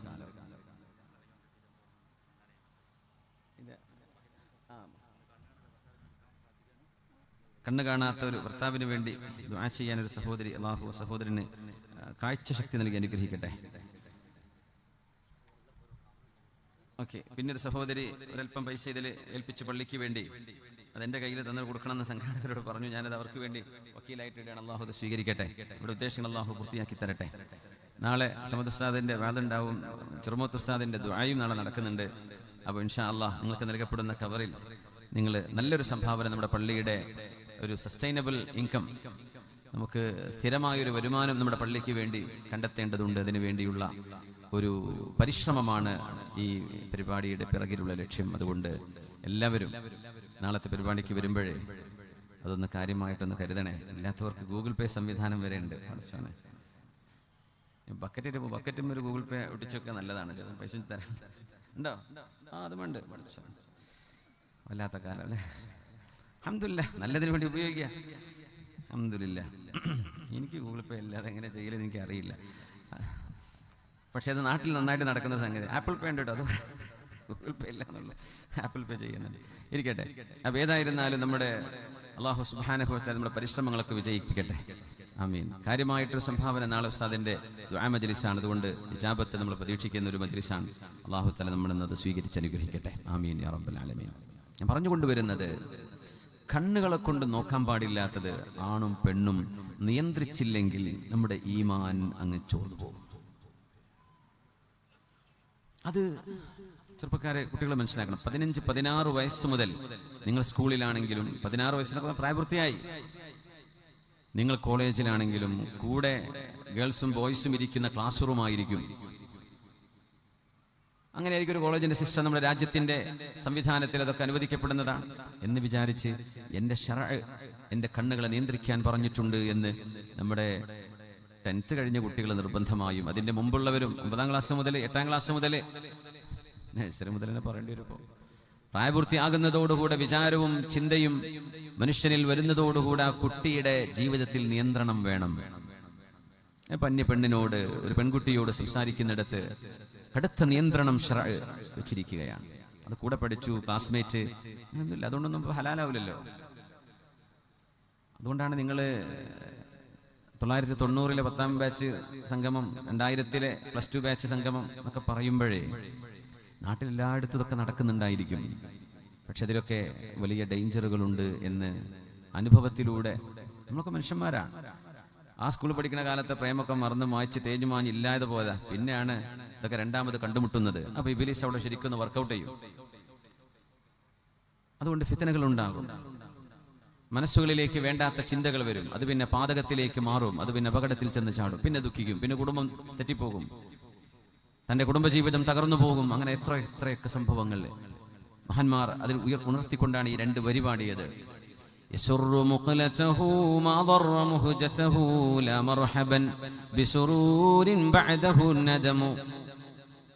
കണ്ണിനെ സന്തോഷിപ്പിച്ചുകൊണ്ടാണ് നമ്മൾ നോക്കുന്നത്. കണ്ണിന് സന്തോഷം നൽകുന്നതാണ്. ഒരു അന്യൊരു പുരുഷൻ ഒരു അന്യ സ്ത്രീയെ, ഒരു അന്യ സ്ത്രീ ഒരു അന്യ പുരുഷനെ, അതിന് ഇൻസ്റ്റഗ്രാമിലാവട്ടെ, നിങ്ങളുടെ ഫേസ്ബുക്കിലാവട്ടെ, ഇനി വേറെ ഏതെങ്കിലും ബുക്ക് വരാണ്ടോന്ന് അറിയില്ല, ഏത് പ്ലാറ്റ്ഫോമിലാവട്ടെ, അതിലൂടെ നമുക്കൊരു നോട്ടം സംഭവിച്ചു കഴിഞ്ഞാൽ ആ നോട്ടം നിങ്ങളുടെ ശരീരത്തെ ആസ്വദിപ്പിക്കുന്നുണ്ട്, പക്ഷേ നിങ്ങളുടെ ആത്മാവിനെ വേദനിപ്പിക്കുന്നുണ്ട്. നമ്മുടെ ആത്മാവ് പിടക്കുന്നുണ്ട് അവിടെ. എന്തേ? ഒരു നിക്കാഹിലൂടെ എനിക്ക് ഹലാലാവാത്ത ഒരാൾ, എങ്ങനെയാണ് ഞാൻ അവരുമായി സൗഹൃദമുണ്ടാക്കുക? വെറുതെ ഒരു ഫ്രണ്ടാണ് എന്ന് പറയും ചില ആൺകുട്ടികളും പെൺകുട്ടികളും. എൻ്റെ ഫ്രണ്ട്സ്, ഫ്രണ്ട്ഷിപ്പ് എന്ന് പറയുമ്പോഴേക്കും എന്താ ഉസ്താദന്മാർക്ക് എന്താ അത്ര പ്രശ്നം? പ്രശ്നമില്ല മോനെ, അള്ളാഹുവിന്റെ ശരീഅത്തിന്റെ വിഷയം മാത്രമേ നമ്മൾ പറയുന്നുള്ളൂ. ഞാനൊരു മിയർ ഫ്രണ്ടാണ്. അങ്ങനെ ഒരു പെണ്ണിൽ ഒരല്പമെങ്കിലും സൗന്ദര്യം എവിടെയെങ്കിലും ബാക്കിയുണ്ടെങ്കിൽ, വെറും ഒരു ഫ്രണ്ട് എന്നവൻ പറഞ്ഞു നടക്കുകയാണെങ്കിൽ, ഒന്നുകിൽ അവൻ ആണാവില്ല, അല്ലെങ്കിൽ അവനിൽ ആണത്വമുണ്ടാവില്ല, അല്ലെങ്കിൽ അവനൊരു ദിവ്യനായിരിക്കണം. മനുഷ്യനാണോ? എപ്പോഴെങ്കിലും ഒരു സമയത്ത് നിന്നോടൊരു കാര്യം എനിക്ക് തുറന്ന് പറയാനുണ്ടായിരുന്നു എന്നൊരു മെസ്സേജ് അവൻ ആ പെണ്ണിന് കൈമാറിയിരിക്കും. അതാണ് തിന്മയിലേക്കുള്ള വാതിൽ. ഒരു കാര്യം ബുദ്ധിമുട്ടില്ലെങ്കിൽ ഞാനൊരു കാര്യം തുറന്നു പറഞ്ഞോട്ടെ എന്ന് കുറച്ചു കാലം കഴിഞ്ഞാലെങ്കിലും ഇവൻ അവളോട് പറയും. അവളിൽ ഒരൽപ്പം സൗന്ദര്യം എവിടെയെങ്കിലും ഉണ്ടെങ്കിൽ, അവൻ ആണാണെങ്കിൽ. എന്തേ? മാ ഖല റജുലുൻ ബിംറഅത്തിൻ ഇല്ലാ കാന ശൈത്വാനു സാലിസഹുമാ. ഒരാണ് ഒരു പെണ്ണിനെ കണ്ടുമുട്ടുമ്പോൾ ആ 2 പേരിന്റെ കൂടെ മൂന്നാമനായി പിശാചുണ്ട് എന്ന് പരിശുദ്ധ റസൂലുള്ളാഹി സ്വല്ലല്ലാഹു അലൈഹി വസല്ലം. പിന്നെ നമ്മൾ കരഞ്ഞിട്ട് കാര്യമുണ്ടോ? എല്ലാം നഷ്ടപ്പെട്ടു പോയി, എൻ്റെ വെർജിനിറ്റി നഷ്ടപ്പെട്ടു, എൻ്റെ ചൈസ്റ്റിറ്റി നഷ്ടപ്പെട്ടു, എൻ്റെ പ്യൂരിറ്റി നഷ്ടപ്പെട്ടു. ഇനി തൗബ ചെയ്ത് മടങ്ങലല്ലാതെ വഴിയില്ല. ആ കുഴിയിൽ നിന്ന് രക്ഷപ്പെടാൻ ആണിനും പെണ്ണിനും തൗബയുടെ ഒരു വാതായനമല്ലാതെ മറ്റു വഴിയില്ല. പക്ഷേ ആ സുഖം ആസ്വദിച്ചത്, കണ്ടത്, അവരുമായി സൗഹൃദം പങ്കിട്ടത്, ഒരുമിച്ച് സ്കൂളിൽ നിന്നോ കോളേജിൽ നിന്നോ യാത്ര പോയി അങ്ങനെ പരിചയപ്പെട്ടു തുടങ്ങിയത്, ഫോണിലൂടെ ഇൻസ്റ്റഗ്രാമിലൂടെ സോഷ്യൽ മീഡിയയിലൂടെ പരിചയപ്പെട്ടു തുടങ്ങിയത്, ഈ സംഭവങ്ങളൊക്കെ ലാ മർഹബൻ ബിസുറൂരിൻ ബഅദഹു നദമു. ഇതിൻ്റെയൊക്കെ ശേഷം ഒരു സങ്കടമാണ് പിറകെ വരുന്നതെങ്കിൽ ഈ സങ്കടത്തിന്, ഈ സന്തോഷത്തിന് എന്ത് വില കൊടുക്കണം? എന്തിന് വേണം ഇത്? ഈ സങ്കടം, ഈ സന്തോഷത്തിന്റെ പിന്നെ ഇപ്പൊ സന്തോഷമാണ്. ആ സന്തോഷം ശരീരത്തിന്റെ സന്തോഷം മാത്രമാണ്. യസുറു മുഖലതഹു മാ ദറ മുഹ്ജതഹു. മനുഷ്യന്റെ റൂഹിന്, ആത്മാവിന് അത് വേദനിപ്പിക്കുന്ന നോട്ടമാണത്, വേദനിപ്പിക്കുന്ന സൗഹൃദമാണത്. ലാ മർഹബൻ ബിസുറൂരിൻ ജാഅ ബിന്നദമി ബഅദഹു നദമു. സങ്കടം വരുത്തി തീർക്കുന്ന ഒരു സന്തോഷം എന്തിനു വേണം? അതിനാണ് അല്ലാഹു നിക്കാഹ് വെച്ചത്. അതിനാണ് കുടുംബ ബന്ധങ്ങളെ ഇസ്ലാം ലെജിറ്റിമേറ്റ് ചെയ്തത്. നിയമപരമായി ഒരാണിനൊരു പെണ്ണിനെ സമീപിക്കാനുള്ള അള്ളാഹു വെച്ച വാതിൽ നിക്കാഹിന്റെ വാതിലാണ്. ആ വാതിലിലൂടെയാണ് ജീവിതത്തിലേക്ക് കടക്കേണ്ടത്. സ്നേഹം, പ്രേമം, അനുരാഗം, അഫെക്ഷൻ, അഫെയർ, സോഫ്റ്റ് കോർണർ എന്നൊക്കെ നമ്മൾ വിളിക്കുന്ന ഈ സംഗതി ഒരു ഭർത്താവ് തന്റെ ഭാര്യയ്ക്ക് കൊടുക്കാനുള്ളതാണ്, ഒരു ഭാര്യ തന്റെ ഭർത്താവിന് കൊടുക്കാനുള്ളതാണ്. ഇത് മുഴുവൻ നാട്ടുകാർക്ക് മുഴുവൻ കൊടുത്ത് കഴിഞ്ഞ് തീർന്ന് പിന്നെ ഒരു കല്യാണത്തിന് വരുമ്പോൾ ആ ജീവിതം ഡ്രൈ ആയിരിക്കും. കാരണം ഒരുപാട് ടോണ്ടിങ് മെമ്മറീസ്, സങ്കടപ്പെടുത്തുന്ന ഒരുപാട് ഓർമ്മകൾ. തന്നെ ഇപ്പം മാത്രം കണ്ട് പരിചയപ്പെട്ട ഒരു ഭർത്താവിന്റെ കൂടെ ജീവിക്കുമ്പോൾ കാമുകിമാരുടെ കൂടെ കഴിഞ്ഞ ആ ഒരു വേദനിപ്പിക്കുന്ന ചിന്തകള് നമ്മുടെ ജീവിതത്തെ തകർത്തുകൊണ്ടിരിക്കും. അതുകൊണ്ട് ചെറുപ്പക്കാരോട് പറയാൻ, ജീവിതം ഒരു സങ്കടത്തിലേക്ക് എത്തിപ്പെട്ടതിന് ശേഷം ഇതൊന്നും പറഞ്ഞിട്ടും കാര്യം ഉണ്ടാവില്ല, കേട്ടിട്ടും കാര്യം ഉണ്ടാവില്ല. അങ്ങോട്ട് എത്തിക്കരുത് എന്ന് പറയാൻ. നിങ്ങൾക്ക് പ്രേമിക്കണോ? നിങ്ങൾക്ക് വിവാഹത്തിന് സമയമാകുന്നവരെ കാത്തിരിക്കണം. വിവാഹം ചെയ്യാനൊന്നും ആയിട്ടില്ല, പഠിക്കാൻ എങ്കിൽ വൈകാരികമായ മനുഷ്യന്റെ സെക്ഷൽ അപ്പറ്റൈറ്റ്സ് വല്ലാണ്ട് പ്രയാസപ്പെടുത്തുന്നുണ്ടെങ്കിൽ നിങ്ങൾ വിശപ്പുള്ള നോമ്പ് നിങ്ങൾ അനുഷ്ഠിക്കണം മക്കളെ. ഫഇന്നഹു ലഹു വിജാ, ആ നോമ്പ് കൊണ്ട് നിങ്ങളുടെ വികാരത്തെ നിങ്ങൾക്ക് നിയന്ത്രിക്കാൻ കഴിയും. എന്നിട്ട് നിങ്ങൾക്ക് മഹർ കൊടുക്കാൻ കഴിയുന്ന ഒരു പെണ്ണിന് when you are able to give her food and shelter and protection, you may marry her. അതുവരെ നീ കാത്തിരിക്കണം. ഭക്ഷണവും സംരക്ഷണവും സുരക്ഷയും ഒരു പെണ്ണിനെ നിനക്ക് ഉറപ്പിച്ചു കൊടുക്കാൻ കഴിയുന്ന സമയമാകുന്നതുവരെ നിന്റെ വികാര നിയന്ത്രണത്തിന് ഹറാമിന്റെ വഴികളിലേക്ക് നിങ്ങൾ പോകരുതേ. പുണ്യ റസൂൽ പറയാണ് സല്ലല്ലാഹു അലൈഹി വസല്ലം, അതുവരെ നിങ്ങൾ ക്ഷമിക്കണം. അതാണും പെണ്ണും അങ്ങനെയാണ്.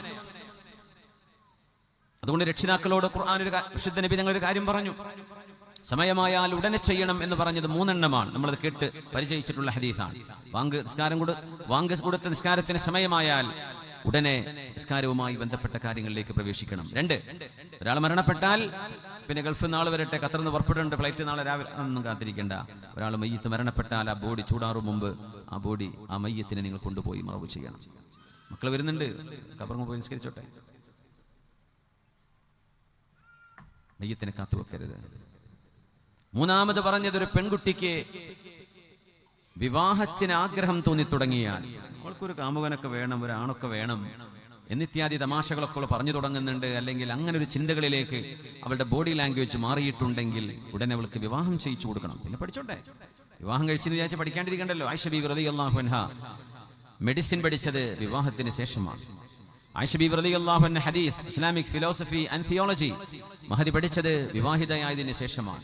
ആയിഷ ബീവി ഖുർആൻ ഹിഫ്ദ് ചെയ്തത് വിവാഹം കഴിഞ്ഞതിന് ശേഷമാണ്.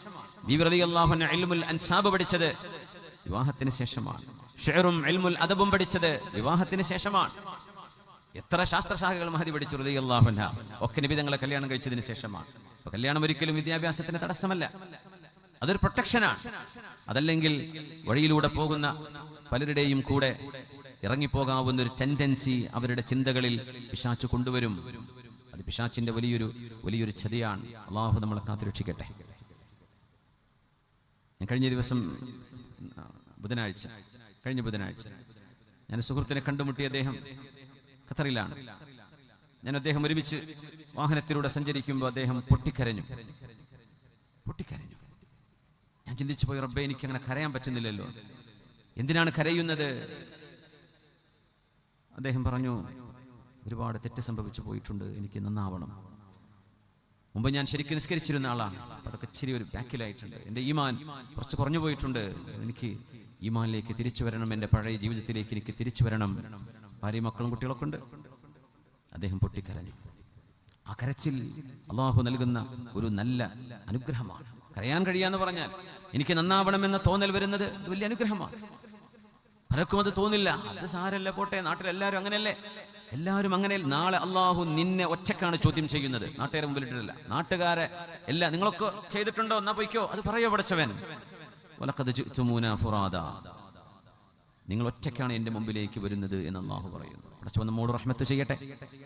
അതുകൊണ്ട് നമ്മളെപ്പറ്റി നമുക്ക് തിന്നാനും ഉടുക്കാനും ഭക്ഷിക്കാനും ആഹരിക്കാനും മോഡലുകളും ബ്രാൻഡുകളും ഇഷ്ടപ്പെട്ട ഭക്ഷണങ്ങളും ഇഷ്ടപ്പെട്ട കോണ്ടിനെന്റൽ ഫുഡുകളും നമ്മുടെ ഓണം കേറാ മൂലകളിൽ വരെ നമ്മുടെ നാടുകളിൽ റെസ്റ്റോറന്റുകളും നമ്മുടെ കല്യാണങ്ങളും സദ്യകളും വിഭവ സമൃദ്ധമായ നിഅ്മത്തിന്റെ മഹാപെരുമഴയാണ്. നമ്മുടെ ഈമാനോ അതിനനുസരിച്ച് ശുക്രോ വല്ലതുണ്ടോ, അത് താഴെയാണ്. ഇവിടെ നമ്മൾ ചിന്തിക്കണം, ഗൗരവമായ അള്ളാഹുവിന്റെ ഇടപെടൽ വരും. അതുകൊണ്ട് കണ്ണിനെ സന്തോഷിപ്പിക്കാൻ വേണ്ടി വീഡിയോകൾ കാണുന്നത്, മലിനമായത് കാണരുത്. ന്യൂഡിറ്റി, മനുഷ്യന്റെ നഗ്നത കാണിക്കുന്നത് ഒരു മനുഷ്യൻ കാണരുത്, കാണാൻ പാടില്ല, അത് ഹറാമാണ്. അങ്ങനെ വല്ല പരസ്യം വരുമ്പോഴേക്കും അതിനെ സ്വൈപ്പ് ചെയ്ത് അസ്തഗ്ഫിറുല്ലാഹ് പറഞ്ഞ് സ്വൈപ്പ് ചെയ്യണം. അസ്തഗ്ഫിറുല്ലാഹൽ അദീം. ചിലപ്പോൾ വാള് കേൾക്കുന്നതിന് പരസ്യം കയറി വരും അല്ലേ? ചില ആളുകൾ അങ്ങനെ വാള് പറയുന്ന, ഞാൻ അവരെ കുറ്റം പറയല്ല, ഓരോരുത്തർക്കും അവരുടെ സ്വാതന്ത്ര്യമുണ്ട്.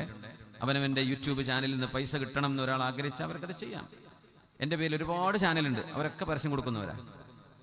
എൻ്റെ ഒരു ഒഫീഷ്യൽ ഒരു ചാനലാണുള്ളത്, ആ ചാനലിൽ പരസ്യം ഉണ്ടാവില്ല. അതിപ്പോൾ ലൈവ് ഇവിടെ നടന്നുകൊണ്ടിരിക്കുന്നുണ്ടാവും, അതിൽ പരസ്യം ഉണ്ടാവില്ല. അത് പൈസ വേണ്ടാന്ന് തീരുമാനിച്ചുകൊണ്ടാണ്. പക്ഷേ എന്തുകൊണ്ടെന്നറിയോ, അതൊന്നും ഒരു ത്വാഹിറല്ല, ഒരു ശുദ്ധിയുള്ള ഒരു മുതലല്ല അത്. ഇന്നല്ലാഹ ലാ യഖ്ബലു ഇല്ലാ ത്വയ്യിബ. പക്ഷേ നമ്മൾ ഏത് വാള് കേൾക്കുമ്പോഴും ഇടയിലൂടെ ചില പരസ്യങ്ങൾ കയറി വരുമ്പോഴേക്കും ആ പറഞ്ഞ വിഷയവുമായി നേരെ കോൺട്രഡിക്ടറി ആയിട്ടുള്ള, നേരെ എതിരായിട്ടുള്ള ഒരു മെസ്സേജ് ആയിരിക്കും ആ പരസ്യത്തിലൂടെ കിട്ടുക. മനസ്സിലായില്ലേ? ഉടനെ സ്വൈപ്പ് ചെയ്യണം, നമ്മളത് എടുത്ത് കളയണം. നമ്മളത് സെർച്ച് ചെയ്യുമ്പോൾ അതിന്റെ സൈഡ് ബാറുകളിൽ ഒരുപാട് ഫ്രീ ആപ്പുകൾ വരും, ഡേറ്റിംഗ് ആപ്പുകൾ. അങ്ങനെയാണ്. ഒറ്റയ്ക്കിരിക്കുകയാണോ, നിങ്ങൾക്കൊരു പെണ്ണിനെ പരിചയപ്പെടേണ്ടതുണ്ടോ, ദാ ഈ ആപ്പ് ഡൗൺലോഡ് ചെയ്തോ. കുട്ടികളോടായി പറഞ്ഞു കൊടുക്കുന്നതേ അത്തരം ആപ്പുകൾ, ഡേറ്റിംഗ് ആപ്പുകൾ. ഡേറ്റിംഗ് ആപ്പ് എന്ന് പറഞ്ഞാൽ പാച്ച വ്യഭിചാരം ചെയ്യാൻ ഡേറ്റിംഗ് എന്ന് പറഞ്ഞാൽ ഒരു പെണ്ണിന്റെ കൂടെ അങ്ങനെ കൊണ്ടുനടക്കാൻ. അത് 2, 3, 4, 8 മാസം, ചിലപ്പോൾ 5 കൊല്ലം 10 കൊല്ലം കൊണ്ടുനടന്നിട്ട് കഴിഞ്ഞു, നീ പോയിക്കോ, ഞാൻ വേറെ നോക്കട്ടെ എന്ന് പറയും. അതാണ് ഡേറ്റിംഗ് എന്ന് പറഞ്ഞാൽ. അതൊക്കെ ഇംഗ്ലീഷുകാരൻ തുടങ്ങി വെച്ചു, നമ്മുടെ നാട്ടിലൊക്കെ അത് എത്തിക്കഴിഞ്ഞു. അതാണ് ഇന്റർനെറ്റ് ഓപ്പൺ ആയി കഴിഞ്ഞാൽ അവിടെ ഒരു കൾച്ചറൽ ബാരിയർ ഉണ്ടാവില്ല, എല്ലാവർക്കും ഓപ്പൺ ആണ്. വല്ലാത്ത ഡേഞ്ചറാണ്. അല്ലാഹു നമ്മുടെ മക്കളെ കാത്തുരക്ഷിക്കട്ടെ. അത്തരം ആപ്പുകളിലൂടെ നമ്മുടെ മക്കൾ കയറി ചെല്ലും. ആണിന് പെണ്ണും പെണ്ണിന് ആണും ഒക്കെ റെഡിയാന്നൊക്കെ പറഞ്ഞിട്ട് പെയ്ഡും അൺപെയ്ഡും അല്ലാതെയുമായി മനുഷ്യനെ കൊതിപ്പിച്ച് വിവാഹം ആലോചിച്ചിട്ട് പോലുമില്ലാത്ത, ആലോചിക്കാൻ പ്രായമായിട്ടില്ലാത്ത ആണും പെണ്ണും ഇത്തരം സൈറ്റുകളിൽ കയറിയിട്ട് അതിന്റെ ഇരകളായി മാറി ശരീരവും മനസ്സും ആത്മാവും പിച്ച് ചീന്തപ്പെട്ടുകൊണ്ട് പിന്നീട് അവർ പുറത്തു വരും, ഒന്ന് നിലവിളിക്കാൻ പോലും കഴിയാതെ. ഉമ്മയും വാപ്പയും അറിയാതെ അടച്ചിട്ടൊരു റൂമിനുള്ളിൽ ഒരു പെണ്ണിന് തന്റെ ന്യൂഡിറ്റി, തന്റെ ശരീരം വസ്ത്രമഴിച്ചുകൊണ്ട് മറ്റൊരാളിനെ, എവിടെയോ കിടക്കുന്ന ഒരു മനുഷ്യന് ഇത്ര പേയ്മെന്റ് ചെയ്തു കഴിഞ്ഞാൽ എന്റെ ശരീരം കാണിച്ചു തരാമെന്ന് പറഞ്ഞ് പരസ്പരം ന്യൂഡിറ്റി കണ്ടുകൊണ്ടിരിക്കുന്ന ഒരു കാലഘട്ടം ഇത്. വളരെ ഡേഞ്ചറാണ്. ആത്മാവിനെ വേദനിപ്പിച്ചുകൊണ്ടാണ് നിന്റെ കണ്ണിനെ നീ സന്തോഷിപ്പിക്കുന്നത്. സങ്കടം കൊണ്ടുവരുന്ന സങ്കടമേ, നിനക്ക് ഇവിടെ സ്വാഗതമില്ല എന്ന് മനുഷ്യന് പറയാൻ കഴിയണം. സങ്കടം കൊണ്ടുവരുന്ന സന്തോഷമേ, നിനക്കിവിടെ സ്വാഗതമില്ല, നിന്നെ ഞാൻ സ്വീകരിക്കുന്നില്ല, നിന്നെ എനിക്ക് വേണ്ട. കാരണം ഈ സന്തോഷത്തിന്റെ പിറകെ എനിക്ക് ആപത്താണ് വരാനിരിക്കുക, എന്റെ ഈമാനാണ് ചോർന്നു പോകുന്നത്. വ്യഭിചാരം ചെയ്തുകൊണ്ടിരിക്കുന്ന ഒരു മനുഷ്യൻ വ്യഭിചരിക്കുമ്പോൾ അവന്റെ ഈമാൻ ഉയർത്തപ്പെടുന്നുണ്ടെന്ന് റസൂലുള്ളാഹി സ്വല്ലല്ലാഹു അലൈഹി വസല്ലം. കണ്ണിന് വ്യഭിചാരമുണ്ട്, ആ കണ്ണിന്റെ വ്യഭിചാരം അന്നളറു, നോക്കലാണ് എന്ന് പരിശുദ്ധ റസൂൽ. നാവിന്റെ വ്യഭിചാരമുണ്ട്, നാവിന്റെ വ്യഭിചാരം വൈകാരികമായ വാക്കുകൾ അന്യൊരാളോട്, തനിക്ക് അനുവദിക്കപ്പെടാത്ത ഒരാളോട്, ഒരു പെണ്ണിനോട് ഒരു ആണും ഒരു ആണിനോടൊരു പെണ്ണും അത്തരം വാക്കുകൾ സംസാരിക്കുന്നത് നാവ് കൊണ്ട് ചെയ്യുന്ന വ്യഭിചാരമാണ്. കയ്യിന് വ്യഭിചാരമുണ്ട്, കാലിനുണ്ട്, കാലുകളെ കൊണ്ട് നടന്നു പോകുന്നതും നടന്നെടുക്കുന്നതും യാത്ര ചെയ്യുന്നതും ബൈക്ക് പിടിച്ചു പോകുന്നതും വാഹനം ഓടിക്കുന്നതും കൈകൊണ്ട് ചെയ്യുന്ന വ്യഭിചാരത്തിലേക്കുള്ള വഴിയാണെങ്കിൽ ആ സമയത്തൊക്കെ മനുഷ്യന്റെ ഈമാൻ കൽബിൽ നിന്ന് ഉയർത്തപ്പെട്ടു പോകുന്നു. അവനിൽ ഈമാൻ ഇല്ല എന്ന് മഹാനായ റസൂലുള്ളാഹി സ്വല്ലല്ലാഹു അലൈഹി വസല്ലം. ബൈക്ക് എടുത്ത് ഓടാൻ, അവന്റെ കൈ അവിടെ പ്രവർത്തിച്ചുകൊണ്ടിരിക്കുന്നുണ്ട്. കാർ കൊണ്ട് ആക്സിലേറ്റർ ചവിട്ടുന്നുണ്ട്, അവിടെ ബ്രേക്ക് ചവിട്ടുന്നുണ്ട്, വാഹനം ഓടിച്ചു പോവാൻ. പക്ഷെ പോകുന്നത് ഒരു തിന്മയിലേക്കാണ്, അല്ലെ കാമുകിയെ കാണാനാണ് പോകുന്നത്, കോഴിക്കോട് ബീച്ചിലേക്കാണ് പോകുന്നത്, അല്ലെങ്കിൽ വേറെ എവിടെയെങ്കിലും സ്ഥലത്തേക്കാണ് പോകുന്നത്, എവിടേക്കാവാം. കാലുകൊണ്ടുള്ള വിഭജനം, ആ യാത്രയിലുടനീളം ഒരു മനുഷ്യന്റെ ഈമാൻ അള്ളാഹു എടുത്തു കളയുന്നു. സുബ്ഹാനല്ലാഹ്. അതുകൊണ്ട് കുട്ടികളെ, ട്രെൻഡ് ലോകത്ത് പല ട്രെൻഡും വരും. കുറെ വന്നു, കുറെ നടക്കുന്നു, ഇനി പല ട്രെൻഡുകളും ഇതിന്റെ പിറകെയും വരും. നമ്മുടെ ട്രെൻഡ് എന്ന് പറയുന്നത് അള്ളാഹുവിന്റെയും അവന്റെ റസൂലിന്റെയും ഇഷ്ടമാണ്. പുണ്യ റസൂലും അല്ലാഹും ഇഷ്ടപ്പെടുന്നിടത്താണ് നമ്മുടെ ട്രെൻഡ് നിൽക്കുന്നത്. നമുക്ക് പ്രേമിക്കണം, സ്നേഹിക്കണം. ആരെ? തന്റെ ഉമ്മയെ, തന്റെ ഉപ്പയെ, തന്റെ സഹോദരിയെ, തന്റെ സഹോദരനെ, തന്റെ ഭർത്താവിനെ, തന്റെ ഭാര്യയെ. തന്റെ ഭാര്യയ്ക്ക് കൊടുക്കേണ്ട സ്നേഹം അത് പവിത്രമായ നിർബന്ധമായ പ്രേമമാണ്. നിങ്ങൾ പ്രേമിക്കണോ? ഭാര്യയെ പ്രേമിക്കണം. പെൺകുട്ടികളെ, നിങ്ങൾക്ക് പ്രേമിക്കണോ? നിങ്ങളുടെ ഭർത്താവിനെ പ്രേമിക്കണം. അവരോട് കൂടെയാവണം നിങ്ങളുടെ ഹാങ് ഔട്ട്സ്. നിങ്ങളുടെ ഡേറ്റിംഗ് നിങ്ങളുടെ ഭർത്താവിന്റെ കൂടെയാണ്. അത് ഹലാലായ ഡേറ്റിംഗ് ആണ്, മറ്റേത് ഹറാമാണ്. ആൺകുട്ടികൾ മനസ്സിലാക്കണം, പെൺകുട്ടികൾ മനസ്സിലാക്കണം. ഐ ലവ് യു എന്ന് പറയുമ്പോഴത്തേന് വീണു പോകുന്ന കുട്ടികളാക്കോ, ഓ എന്നോട് ഇതുവരെ ആരും പറഞ്ഞിട്ടില്ലല്ലോ. അപ്പൊ ഈ ചെക്കനെ സർവ്വ കുട്ടികളോട് പറഞ്ഞു നടക്കില്ല അവന്റെ പണി. അത് ഈ പെൺകുട്ടിക്ക് അറിയില്ലല്ലോ. വെച്ച് പഠിച്ചോനെ, എന്നോട് ഇത്രയും കാലം ഒരാൾ പറഞ്ഞിട്ടില്ലല്ലോ. എന്റെ സൗന്ദര്യം കണ്ടെത്തിയ എന്റെ മനസ്സിന്റെ രാജകുമാർ മണ്ണാങ്കട്ട. പച്ചയായ ഹറാമിലേക്ക് മക്കള് വഴുതി വീഴുന്ന ഒരു അവസ്ഥ നിങ്ങൾ ആലോചിച്ച് നോക്കൂ. എത്ര സറ്റിലാണ്, എത്ര നിസ്സാരമായിട്ടാണ്. പെൺകുട്ടികളുടെ ഇസ്സത്ത് ഉണ്ടായിരുന്നു നമ്മുടെ മക്കൾക്ക്. ചക്കന്മാരുടെ തോളിൽ ചെന്ന് കൈവിട. ആര് കൂടെ പഠിച്ചൊരു ബന്ധേ ഉള്ളൂ, കോളേജിൽ ഒരുമിച്ചുള്ള ബന്ധേ ഉള്ളൂ. അപ്പോഴേക്കും തോളിൽ പിടിച്ച് തോണ്ടി മുടിയിൽ കളിച്ച് കുപ്പായത്ത് ഇട്ടുകൊടുത്ത് ആരിത്? ഒരു ബന്ധമില്ലാത്ത പെണ്ണ് ഇവൻ നിന്നൊടുക്കും ചെയ്യാം. പെൺകുട്ടികൾക്കൊരു ഹയാ വേണം, ലജ്ജ വേണം, മോഡസ്റ്റി വേണം, ചേസ്റ്റിറ്റി വേണം, ഓണർ വേണം, ഡിഗ്നിറ്റി വേണം, ഇസ്സത്ത് വേണം. അത് നിങ്ങൾ കളഞ്ഞു കുളിച്ചാൽ ആരും നിങ്ങൾക്കത് തരാൻ പോകുന്നില്ല. നിങ്ങൾ മനസ്സിലാക്കണം. അത് നിങ്ങളായിട്ട് സൂക്ഷിച്ചു വെക്കേണ്ട, കാത്തുവെക്കേണ്ട നിങ്ങളുടെ അഭിമാനം നിങ്ങളായിട്ട് കളഞ്ഞു കുളിക്കരുത് മക്കളെ.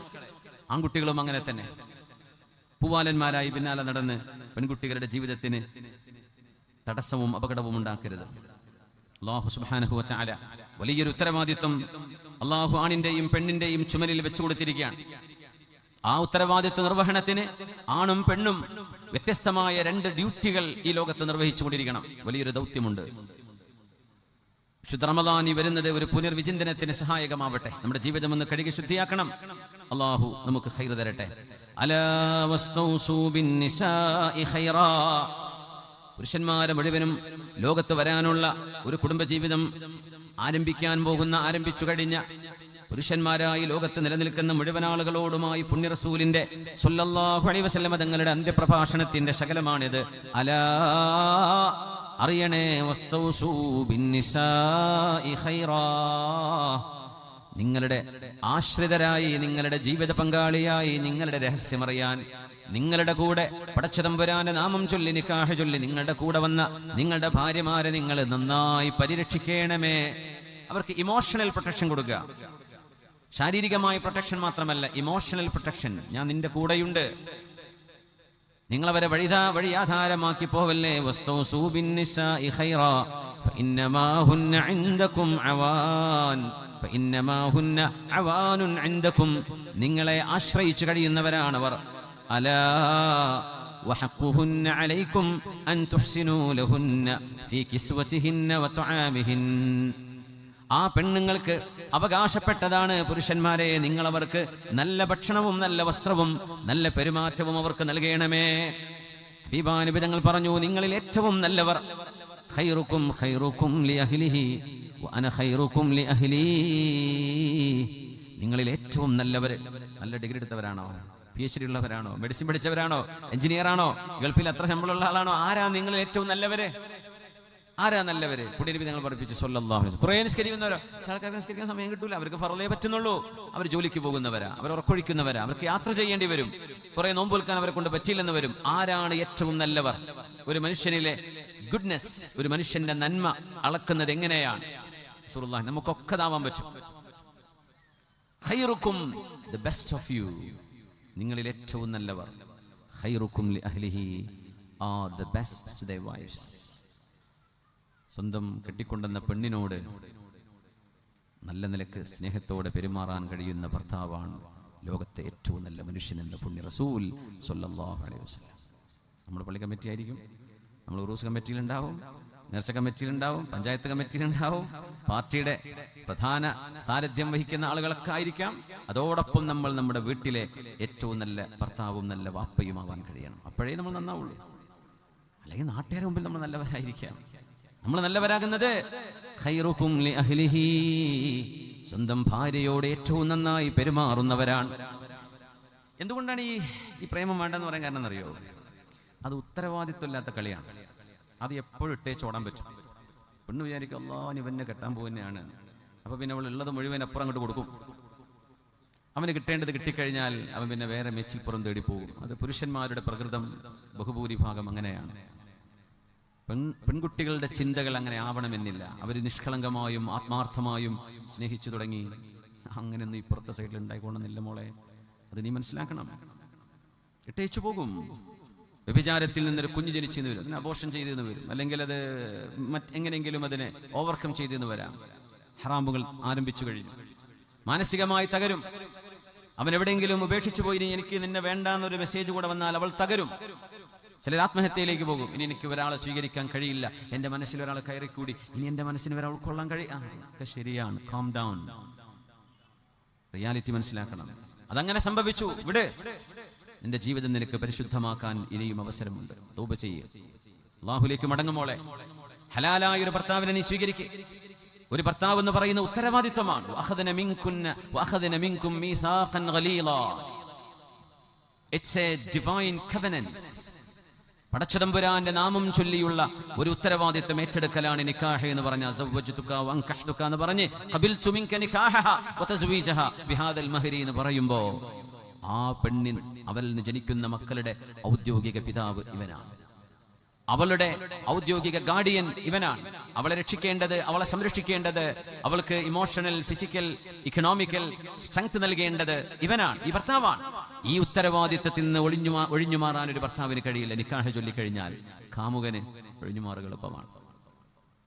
റോഡ് സൈഡിൽ ഇട്ടേച്ച് പോകും. അതുകൊണ്ട് ദീൻ പറഞ്ഞു, നിങ്ങൾ പ്രേമിക്കുകയാണെങ്കിൽ സീരിയസ് ആയിട്ട് പ്രേമിക്കുക. അതിനെ നിക്കാഹ് ചെയ്യാൻ പറഞ്ഞത്. അത് നിക്കാഹിലൂടെയാ. നിനക്ക് പ്രേമിക്കണോ, സീരിയസ് ആയിട്ട് പ്രേമിക്കുക. നിക്കാഹാകുന്നത് വരെ പ്രേമം. നിക്കാഹായി കഴിഞ്ഞാൽ പിന്നെ അവിടെ ഇട്ടേച്ച് ഓടുക. പിന്നെ ആ കുട്ടിയോട് പാതിരാവ് നേരം പുലരുന്നവരെ, ആ കുട്ടിക്ക് എക്സാമിന് പോലും പഠിക്കാൻ പറ്റാത്ത വിധം ബുദ്ധിമുട്ടാക്കിയിട്ട് ഫോൺ കോൾ ചെയ്തിട്ട് നേരം വെളുപ്പിച്ച് ഉറങ്ങാൻ പറ്റാണ്ട് കോളേജിൽ പോയി പഠനമൊക്കെ തകരാറിലായി അവസാനം നിക്കാഹാണ് കഴിഞ്ഞപ്പോൾ വിളിയില്ല, വർത്താനമില്ല, തിരിഞ്ഞോക്കലുമില്ല. ഇത് കള്ളത്തരമാണ്. അതുകൊണ്ട് പറഞ്ഞു, നിക്കാഹിന്റെ മുമ്പ് നിങ്ങൾ സംസാരിക്കാൻ നിൽക്കണ്ട. എന്തേ? അതൊക്കെ ബഡായിയാണ്. പലതും പറയാലോ. കല്യാണം കഴിക്കുന്നതിന് മുമ്പല്ലേ നമ്മളെ ഹണിമൂൺ നമ്മൾ ന്യൂയോർക്കിലായിരിക്കുന്നു. ഇവിടെ അമേരിക്ക വിസ പോയി സൗദിന്റെ വിസ എടുക്കാൻ വേണ്ടിയിട്ട് ഒപ്പില്ല എന്നോനും പഠിച്ചോനറിയാം. പക്ഷെ പറയുമ്പോൾ എന്താ പറയാ, നമ്മൾ അങ്ങോട്ടാ പോകുന്നത്, നിന്നെ ഞാൻ അങ്ങനെ കൊണ്ടടക്കും, ഇങ്ങനെ കൊണ്ട്. അതുകൊണ്ട് ദീൻ പറഞ്ഞു, ഈ ബഡായി പറയാൻ വേണ്ടി നിങ്ങൾ വിവാഹത്തിന്റെ മുമ്പ് വർത്താനൊന്നും പറയണ്ട. നിക്കാഹ് ചെയ്തിട്ട് നീ പറയുന്നത് ഉത്തരവാദിത്വമുള്ള വർത്താനമാണ്, അതിന് വിലയുണ്ട്, അത് പറഞ്ഞാൽ മതി. അതിന്റെ മുമ്പ് വെറുതെ എന്തിനായി സ്വപ്നം പറഞ്ഞു കൊടുക്കുന്നത്, എന്തിനായി ഇല്ലാത്തത് പറഞ്ഞ് മോഹിപ്പിക്കുന്നത്? അതുകൊണ്ട് ഇസ്ലാമിന്റെ വീക്ഷണം എത്ര മനോഹരമാണ്. ഒരു പെൺകുട്ടിക്ക് ഉത്തരവാദിത്വമുള്ള ജീവിതം നൽകുക, ആ സംരക്ഷണം ഒരു പെൺകുട്ടിക്ക് ഗ്യാരണ്ടീഡാണ്. അഥവാ അവൻ ഉപേക്ഷിച്ചു പോവുകയാണെങ്കിൽ മഹല്ല് കമ്മിറ്റി ഇടപെടും, പോലീസ് ഇടപെടും, കോടതി ഇടപെടും. വിവാഹം കഴിഞ്ഞാൽ അങ്ങനെയാ. കാമുകന് വല്ലതും ചെയ്യാൻ പറ്റുമോ? കാമുകിക്കും കാമുകനും അങ്ങോട്ടും എന്ത് ഉത്തരവാദിത്വം? കെയർലെസ്. അങ്ങനെ കുഞ്ഞ് ജനിച്ചാൽ ആ കുഞ്ഞിന്റെ പിതൃത്വം പോലും ഇവന്റെ പേരിൽ ചേർത്താൻ കഴിയില്ല. ആ കുട്ടിക്ക് ആരുണ്ട് പിതാവായിട്ട്? ആ കുഞ്ഞിനെ ആര് പഠിപ്പിക്കും? ആര് വിദ്യാഭ്യാസം നൽകും? ആര് വിവാഹം ചെയ്തയക്കും? അതുകൊണ്ട് അബദ്ധങ്ങൾ സംഭവിച്ചതിന് ശേഷം കണ്ണു തുറക്കാനല്ല, അബദ്ധങ്ങൾ സംഭവിക്കുന്നതിന്റെ മുമ്പ് കണ്ണു തുറന്ന് കാണാൻ. വഅലൽ മൗലൂദി ലഹു റിസ്ഖുഹുന്ന വകിസ്വതുഹുന്ന ബിൽ മഅറൂഫ്. ആർക്കാണോ കുഞ്ഞ് ജനിച്ചത്, ആ കുഞ്ഞിന്റെ വാപ്പ അയാളാണ്. ആ പിതാവിനാണ് അവൾക്കും അവളുടെ മക്കൾക്കും ഭക്ഷണവും പാർപ്പിടവും സൗകര്യങ്ങളും ചെയ്തു കൊടുക്കാൻ ബാധ്യതയുള്ളത്. പരിശുദ്ധ റസൂലുള്ളാഹി സ്വല്ലല്ലാഹു അലൈഹി വസല്ലമ തങ്ങൾ, ഹബീബായ നബി തങ്ങളുടെ ആദ്യത്തെ ഭാര്യയാണ് ഉമ്മുൽ മുഅ്മിനീൻ ആയിഷത്തു സിദ്ദീഖ റളിയല്ലാഹു അൻഹാ. ആയിഷ ബി പറയാറുണ്ട്, ഞാൻ ജീവിതത്തിൽ കണ്ടിട്ടില്ലാത്തൊരു പെണ്ണ്, ഞാൻ കണ്ടിട്ടില്ല ഖദീജ ബീവിയെ, ഇത്രക്ക് എനിക്കൊരു അസൂയ തോന്നിയ ഒരു പെണ്ണ് വേറല്ല. ആയിഷ ബീവി റളിയല്ലാഹു അൻഹ പറയുമ്പോൾ ബീവിക്ക് 17 വയസ്സ് 18 വയസ്സ്. ഖദീജ ബീവി വഫാത്തായി പോകുന്നത് എത്രാമത്തെ വയസ്സിലാണ്? 66 വയസ്സാകുമ്പോൾ, 65 കഴിഞ്ഞു. 66 വയസ്സിൽ ബീവി വഫാത്താകുമ്പോൾ ചുവന്ന തൊണ്ണായിരുന്നു, പല്ലില്ലായിരുന്നു, പല്ലുകളൊക്കെ പൊഴിഞ്ഞു പോയിരുന്നു ആയിഷ ബീവിയുടെ റളിയല്ലാഹു അൻഹ. ഹംറാഉ ശിദ്ഖീൻ.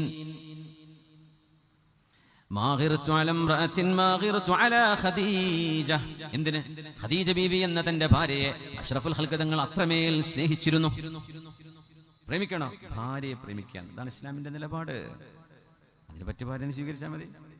ഒരു ഭാര്യ എന്ന് പറയുന്നത്, കല്യാണം നിക്കാഹ് എന്ന് പറയുന്നത്, it is not to find someone perfect. എല്ലാം തികഞ്ഞ ഒരാളെ കണ്ടെത്തുക എന്നതല്ല വിവാഹം. പിന്നെ കണ്ടെത്തിയ ആളിൽ എല്ലാം തികഞ്ഞത് നമ്മൾ അവരെ ആക്കിയെടുക്കുക എന്നതാണ്. It is to make someone you found to be perfect. നമ്മൾ കൊണ്ടുവന്ന ആളെ ഏറ്റവും നല്ലവളായി നമ്മൾ ആക്കിയെടുക്കലാണ്. എല്ലാം തികഞ്ഞ ഒരാളെ കിട്ടലല്ല, അങ്ങനെയൊന്നും കിട്ടൂല. ഒന്ന് അഡ്ജസ്റ്റ് ആകുമ്പോൾ ഇപ്പുറത്ത് വേറെ എന്തെങ്കിലും കുഴപ്പമുണ്ടാവും. ഞങ്ങൾ പറഞ്ഞു, അവർക്കൊരു വളഞ്ഞ എല്ലിന്റെ ഒരു പ്രശ്നം ഉണ്ടാകും. ആദം നബി അലൈഹിസ്സലാമിന്റെ വാരിയെല്ലിന്റെ ഏറ്റവും മുകളിലുള്ളത് നല്ല വളവുള്ളതാ. ആ ഒരു എല്ലിൽ നിന്നാണ് പെണ്ണിനെ അള്ളാഹു പടച്ചതെന്നും അതിന്റെ ചെറിയൊരു പ്രശ്നം അവരുടെ വാക്കുകളിൽ കാണാൻ കഴിയുമെന്നും അവരുടെ ഇമോഷനുകളിൽ അതുണ്ടാകും. ഒരു പെണ്ണെന്ന് പറയുന്നത് പലപ്പോഴും വികാരങ്ങൾ, ദുഃഖവും സങ്കടവും സന്തോഷവും കൗതുകവും ഒക്കെ അവരുടെ ജീവിതത്തിലേക്ക് വരും. അവരുടെ വർത്തമാനത്തിൽ അത് വരും. അതുകൊണ്ടാണ് സാക്ഷി പറയുമ്പോൾ ഒരാണ് വേണ്ടിടത്ത് 2 പെണ്ണ് വേണമെന്ന് പറയാൻ കാരണം എന്തെന്നറിയോ? ഒരു പെണ്ണ് പറയുമ്പോൾ ഇച്ചിരി ചിലത് അതിന്റെ കൂടെ അവരങ്ങ് വെച്ചു കൊടുക്കും. ആ മോനത് ചെയ്യുന്നത് ഞാൻ കണ്ടു എന്നേ പറയേണ്ടതുള്ളൂ. സാക്ഷി ഒരു പെണ്ണ് പറയുന്ന വിചാരിച്ചു, അവൾ എന്താ പറയുന്നറിയോ? ആ ചെറിയോനെ ഞാൻ മുമ്പേ അറിയണ മോനല്ലേ, ഓനത് ചെയ്യൂലെന്നേ ഞാൻ കണ്ടു എന്ന് പറഞ്ഞാൽ മതി. ബാക്കി പറഞ്ഞതൊക്കെ അവളുടെ ഇമോഷനാണ്. ആ റീഡിംഗ് ഒരു പക്ഷേ ശരിയായിരിക്കാം, തെറ്റായിരിക്കാം. അതുകൊണ്ടാണ് 2 പെണ്ണുങ്ങൾ ഒരു ആണിന് പകരം 2 പെണ്ണ് സാക്ഷി പറയണം എന്ന് ശറഅ് പറയാൻ കാരണം ഇമോഷൻസ് അതിന്റെ ഉള്ളിലൂടെ കയറാൻ ഇടയുണ്ട് എന്നതുകൊണ്ട്. എല്ലാ പെണ്ണുങ്ങളും അങ്ങനെ ആണ് എന്നും അതിനർത്ഥമില്ല.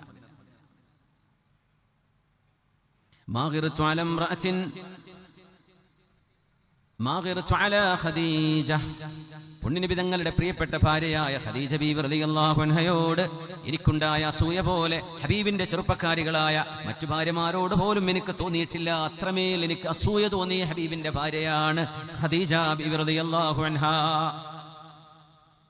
തങ്ങൾ നബിയാകുന്നതിന്റെ മുമ്പ് പ്രവാചകരല്ലാതെ കേവലം ഒരു മനുഷ്യരായി നിബിതങ്ങൾ ജീവിക്കുന്ന സമയം പുണ്യ നിബിതങ്ങൾ വ്യക്തിപരമായി തെരഞ്ഞെടുത്തത് ഒരു കല്യാണം കഴിക്കാനാണ്, ഒരു ഭാര്യയുമായി ജീവിക്കാനാണ്. അതുകൊണ്ടാണ് ഖദീജ ബീവിയെ 25-ാമത്തെ വയസ്സ് നിബിതങ്ങൾക്ക് 40 വയസ്സ് ഖദീജ ബീവിക്ക് 2 പ്രാവശ്യം വിവാഹം ചെയ്യപ്പെട്ട് ഭർത്താവ് മരിച്ചുപോയതിനു ശേഷം പുണ്യ നിബിതങ്ങൾ പുനർവിവാഹം ചെയ്തിട്ടുള്ള ഒരു മഹതി. നോക്കണം, അവർ വെർജിനല്ല. ഖദീജ ബീവി റളിയല്ലാഹു അൻഹ വിഡോഡാണ്, ഒരു വിഡോയാണ്. വിവാഹമോചനം ഭർത്താവിന്റെ മരണത്തിലൂടെ സംഭവിച്ച വിവാഹമോചനത്തിലൂടെ ഖദീജ ബീവിക്ക് മുമ്പത്തെ ഭർത്താക്കന്മാരിൽ മക്കളുണ്ട്. ആ ബീവിയെയാണ് 40 വയസ്സ് ബീവിക്ക് പ്രായമുണ്ടായിരിക്കെ മീശ മുളച്ചു വരുന്ന പ്രായമായ നബി തങ്ങൾ 25 വയസ്സ് ഹബീബിന് പ്രായമുള്ളപ്പോ ഖദീജ ബീവി റളിയല്ലാഹു അൻഹയെ ഹബീബ് ജീവിതത്തിലേക്ക് ക്ഷണിച്ചത് അത് ഹബീബിന്റെ വ്യക്തിപരമായ തീരുമാനമാണ്. 40 വയസ്സാകുമ്പോൾ നബിയാണ്. പിന്നെ നബി തങ്ങൾ കല്യാണം കഴിക്കുന്നത് മുഴുവൻ അള്ളാഹുവിന്റെ ഓർഡറുകളാണ്. സ്വന്തം ഇഷ്ടം ചെയ്യുകയാണെങ്കിൽ നുബുവത്തിന്റെ മുമ്പ് തങ്ങൾ അത് ചെയ്തു. ഖദീജ ബീവി റളിയല്ലാഹു തആല അൻഹയുടെ കൂടെ 25 വർഷം ഹബീബ് ജീവിച്ചു സല്ലല്ലാഹു അലൈഹി വസല്ലം. വേറൊരു കല്യാണം കഴിച്ചില്ല. ബീവി വഫാത്തായതിനു ശേഷമാണ് റസൂലുള്ളാഹി തങ്ങൾ മറ്റൊരു കല്യാണം കഴിക്കുന്നത്. അതുവരെ വേണ്ട. ആരായത്? തങ്ങളെക്കാളും 15 വയസ്സ് മുതിർന്നു. ഒരു 25 വയസ്സുള്ള ഒരാളും 40 വയസ്സുള്ള ഒരു പെണ്ണിനെയും ഒരുമിച്ച് കാണുമ്പോൾ ചിലപ്പോഴെങ്കിലും ഉമ്മയാണോ എന്ന് വെറുതെ ചോദിച്ചു പോകും അല്ലേ? അതുപോട്ടെ, 5 വയസ്സ് ഏറെന്റെ ഭർത്താവിനേക്കാൾ അവളൊരു പ്രസവമോ 2 പ്രസവമോ കഴിഞ്ഞാൽ പിന്നെ നമ്മുടെ പെണ്ണുങ്ങളൊന്നും ജിമ്മിനൊന്നും പോണ കുട്ടികളൊന്നല്ലല്ലോ. ശരീരം തളർന്നു പോകും, അവശമായി പോകും. അപ്പോഴും ചോദിക്കും, ഇതാരാ ചോദിക്കും. ഉമ്മയാണോന്ന് ചോദിക്കാൻ പൂതിണ്ട്. പക്ഷെ അഥവാ പഴച്ചാലെന്ന് വിചാരിച്ചിട്ട് മെല്ലെ ഒന്ന് സ്റ്റെപ്പ് ആരാ ഭാര്യ. ഏതെങ്കിലും ഒരു പെണ്ണിനെ കണ്ടിട്ട് നിങ്ങളെ മോളാണോ എന്ന് ചോദിച്ചാൽ ആ പെണ്ണിന് പെരുന്നാൾ ആ ദിവസം കലണ്ടറിൽ എഴുതി വെക്കും. ആ മനുഷ്യനെ മറക്കൂല. എന്നെ മോളാണ്, നിങ്ങൾക്കല്ല എന്നെ പറ്റാത്തത്, നോക്കി കണ്ണു വേണം എന്ന് പറഞ്ഞ് ഭർത്താവിനോടൊക്കെ ഒരൽപ്പം ഒരു ഹുങ്കൊക്കെ കാട്ടാനൊക്കെ തോന്നും അല്ലേ? പെണ്ണുങ്ങൾക്ക് വയസ്സ് കൂടാറില്ല. അത് അങ്ങനെയാണ്. നമുക്ക് 5 വയസ്സ് കൂടുമ്പോൾ ഒരു വയസ്സ് കൂടുള്ളൂ. ആയിക്കോട്ടെ, ആക്കെ സമ്മതിച്ചു കൊടുക്കാം, ഒന്നും കുഴപ്പമില്ല. പക്ഷെ നബി തങ്ങൾ പറഞ്ഞു, എൻ്റെ ഖദീജയെ ഞാൻ ആത്മാർത്ഥമായി സ്നേഹിക്കുന്ന ഒരു മനസ്സ് അല്ലാഹു എനിക്ക് തന്നു. I have been bestowed with the love of Khadija. എൻ്റെ ഖദീജയെ സ്നേഹിക്കാനുള്ള ഒരു സ്നേഹം എൻ്റെ ഖൽബിൽ അല്ലാഹു എനിക്ക് തന്നതാണ്. എൻ്റെ ഖദീജ എനിക്ക് അത്രമേൽ ഇഷ്ടമാണ്. ആരെ? തങ്ങളെക്കാളും 15 വയസ്സ് മുതിർന്നിരുന്ന ഖദീജ ബീവിയെ. ഞങ്ങൾ പറഞ്ഞു, എനിക്ക് 6 മക്കളുണ്ടായി ഖദീജയിൽ. ഇബ്നാനി വ അർബഉ ബനാത്തിൻ, 2 ആൺകുട്ടികളും 4 പെൺകുട്ടികളും എൻ്റെ ഖദീജയിലൂടെ അല്ലാഹു എനിക്ക് തന്ന മക്കളാണ്. നബി തങ്ങൾ പറയാം സല്ലല്ലാഹു അലൈഹി വസല്ലം. അപ്പോഴേക്കും ഖദീജ ബീവിയുടെ ശരീരം എത്രമേൽ തളർന്നിട്ടുണ്ടായിരിക്കും, അവശമായിട്ടുണ്ടായിരിക്കും എന്നുകൂടെ നിങ്ങൾ ആലോചിച്ച് നോക്കൂ. ആ പ്രസവം മുഴുവനും ഖദീജ ബീവിയുടെ 40-ാമത്തെ വയസ്സിന് ശേഷമാണ്. റുഖയ്യ ബീവി, സൈനബ് ബീവി, റുഖയ്യ, ഉമ്മു കുൽസൂം, ഫാത്തിമ റളിയല്ലാഹു അൻഹ, പിന്നെ ഖാസിം എന്നവരും അബ്ദുള്ള എന്നവരും 2 ആൺകുട്ടികൾ അവരുടെ ഉമ്മയാണ്. ولقد هلكت قبل أن يتزوجني رسول الله صلى الله عليه وسلم ب3 سنين. ആയിഷ ബീബി റളിയല്ലാഹു അൻഹ എന്ന സിദ്ദീഖ തങ്ങളുടെ പ്രിയപ്പെട്ട മോള് അതിസുന്ദരിയായിരുന്ന, സമർത്ഥയായിരുന്ന, ബുദ്ധിമതിയായിരുന്ന, നല്ല അറിവുണ്ടായിരുന്ന, സ്മാർട്ട് എന്ന് നമുക്കിന്ന് പറയാൻ പറ്റുമെങ്കിൽ അവരായിരുന്നു ആയിഷ ബീബി റളിയല്ലാഹു അൻഹ. സിദ്ദീഖ് എന്നവരുടെ മോളാണ്.